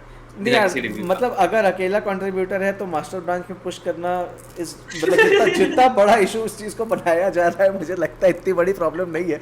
बट जस्ट द फैक्ट कि वो सिंगल कंट्रीब्यूटर है is the part that is problem. कि कोई रिव्यूज है ही नहीं वहाँ पे. आई गेस अगर तुमको बिटकॉइन कोड पसंद नहीं है तो नोट्स में कंट्रीब्यूट करने के लिए किसको पैसा दो, वो ट्रू करो, पहले स्विच मत करो, ट्रू, या दोनों ही करो। नॉट्स का फोर्क बनवा लो और उसको थोड़ा ओपन कर दो और थोड़ा हम्म, उसके स्टैंडर्ड्स इम्प्रूव कर दो कि यहाँ पे लोग जो है थोड़ा और अच्छे से ओपनली कंट्रीब्यूट कर पाए। एग्जैक्टली। लेकिन भाई सीधा स्विच मत करते हैं लोग, सीधा स्विच किए जा रहे हैं एकदम धड़ाधड़ की भाई, नहीं तो बिटकॉइन कोड तो टू बी क्या। To be very honest, I like the fact that कि there is a strong alternative to Bitcoin Core. क्योंकि मेरे अच्छा नाउ हाँ अब चलो इसके आते ही हैं सोल्यूशंस पे, तो मैं अपना ही सोल्यूशन डाल देता हूँ पहले कि what my I think my solution is. मेरे हिसाब से बिटकॉइन कोर को ना एकदम ब्लोट ख़त्म कर देना चाहिए अपने अंदर से सारा, मतलब हटा हम्म, देने चाहिए इस तरीके की आर्बिट्ररी चीज़ें, मतलब ऑपरेटर लिमिट्स या मतलब इस ऐसी जितनी भी चीज़ें जिनका कोई काम नहीं है एक नोड को चलाने में, एक नोड को रन करने के, वो सारी चीज़ें हटा देनी चाहिए हम्म, और अलाउ करना चाहिए अदर इम्प्लीमेंटेशंस को अपने ऊपर बिल्ड करने के लिए। Like it should be more of a library than a product. ये यही मेरा टेक नॉस्टर पे भी था, but I think this is how it should, Bitcoin Core should evolve in order to be able to solve this problem, because we need people who are looking at core very very मतलब बहुत अच्छे से, very vehemently, और and but we also need other node implementations as well कि लोगों को चाहिए, मुझे ये फीचर चाहिए, तुम हटा कैसे सकते हो? मतलब व्हाट इज मेंटेन, मतलब तुम सारी चीज़ें हटा दो कि क्या होना चाहिए क्या नहीं होना चाहिए, बट सिर्फ एक नोड रनर के पर्सपेक्टिव से देखें तो अगर उसको ये फीचर चाहिए कि मेरा नोड जो है वो जेपेग्स ना रिले करे, तो he should be able to have exactly. That, he should be able to have that feature. और सैड स्टेट इज कि अभी उसको ये फीचर लेने के लिए नोट्स पे जाना पड़ रहा है, which is not a good thing. Actually नहीं, ये जो है ना ये डिफॉल्ट कॉन्फ़िग है, तुम इसको चेंज कर ही सकते हो अपना कॉन्फ़िग फाइल खोल के बिटकॉइन कोड में भी। that is true तुमको तुम नोट्स में जाने की जरूरत नहीं है, तुम चेंज कर ही सकते हो अपने डिफॉल्ट कॉन्फ़िग फाइल को, लेकिन वही है ना लोगों को इतना समझ है नहीं लोगों को, क्योंकि जो भी कोड करेगा कौन बैठ के वेरीफाई कर रहा है कि हाँ चेंजेस हुआ है नहीं हुआ है, तो मतलब लोग तो अपडेट कर देंगे सीधा, तो बात हुआ है तो तो अबे this actually gives more data about the network also, कि मतलब तुम इतने प्रोपोगंडा से भी बिटकॉइन नोड नेटवर्क अभी इतना छोटा है कि 10% नोड तुम नोट्स पे ले आए, हाँ। which is which means कि बिटकॉइन नेटवर्क बहुत नेसेंट है अभी, मतलब अभी भी हम्म, इतना ज़्यादा जितने नोड्स होने चाहिए उतने नहीं है। More people should run nodes अगर अगर नोट्स लाइक इस कंट्रोवर्सी की वजह से ज़्यादा लोग नोड्स चला रहे हैं, इवन तो नोट्स ही चला रहे हैं, तो आई थिंक अच्छा ही है। हम्म। खैर चलो, anything else you want to discuss? I don't have anything else to add on the whole operator thing. हाँ नहीं, आई थिंक हो गया, 1 घंटा 17 मिनट बात कर लिए। हाँ चलो ठीक है, I think it good conversation. अगर ऑडियो, आई थिंक इस बार ऑडियो बेटर ही हुआ होगा, तो पता नहीं लोग ऐसे भी कौन ही सुन रहे हैं। तुम प्याज के पॉडकास्ट देखो भाई, वो क्या ही घटिया अरे यार हर एक सेकंड में तुम्हारी आवाज़ पॉडकास्ट चली बनाते जाती है। बनाते। ये तुमने अच्छा, क्या बोला, कुछ नहीं दिया। अरे मैं बोल रहा था फियाज के पॉडकास्ट देख लो, वीडियो गेम खेलते खेलते पॉडकास्ट बनाते हैं, तो उससे तो बेहतर ही है अपना। हाँ यार, अपना कम्युनिकेशन सिस्टम कुछ बेटर करने का सोच सकते हैं ये। हाँ इंटर मतलब आई डोंट नो क्या एग्जैक्टली रूट कॉज है यहाँ पे। Is it signal? अगली बार मीट ये ट्राई कर सकते हैं कि गूगल मीट या कुछ यूज़ कर लें। एग्जैक्टली। चलो आई स्टॉप रिकॉर्डिंग, ये सब लोगों को सुनने की ज़रूरत नहीं है। Bye bye guys, hope you had a good time, hope you learn चलो, समथिंग।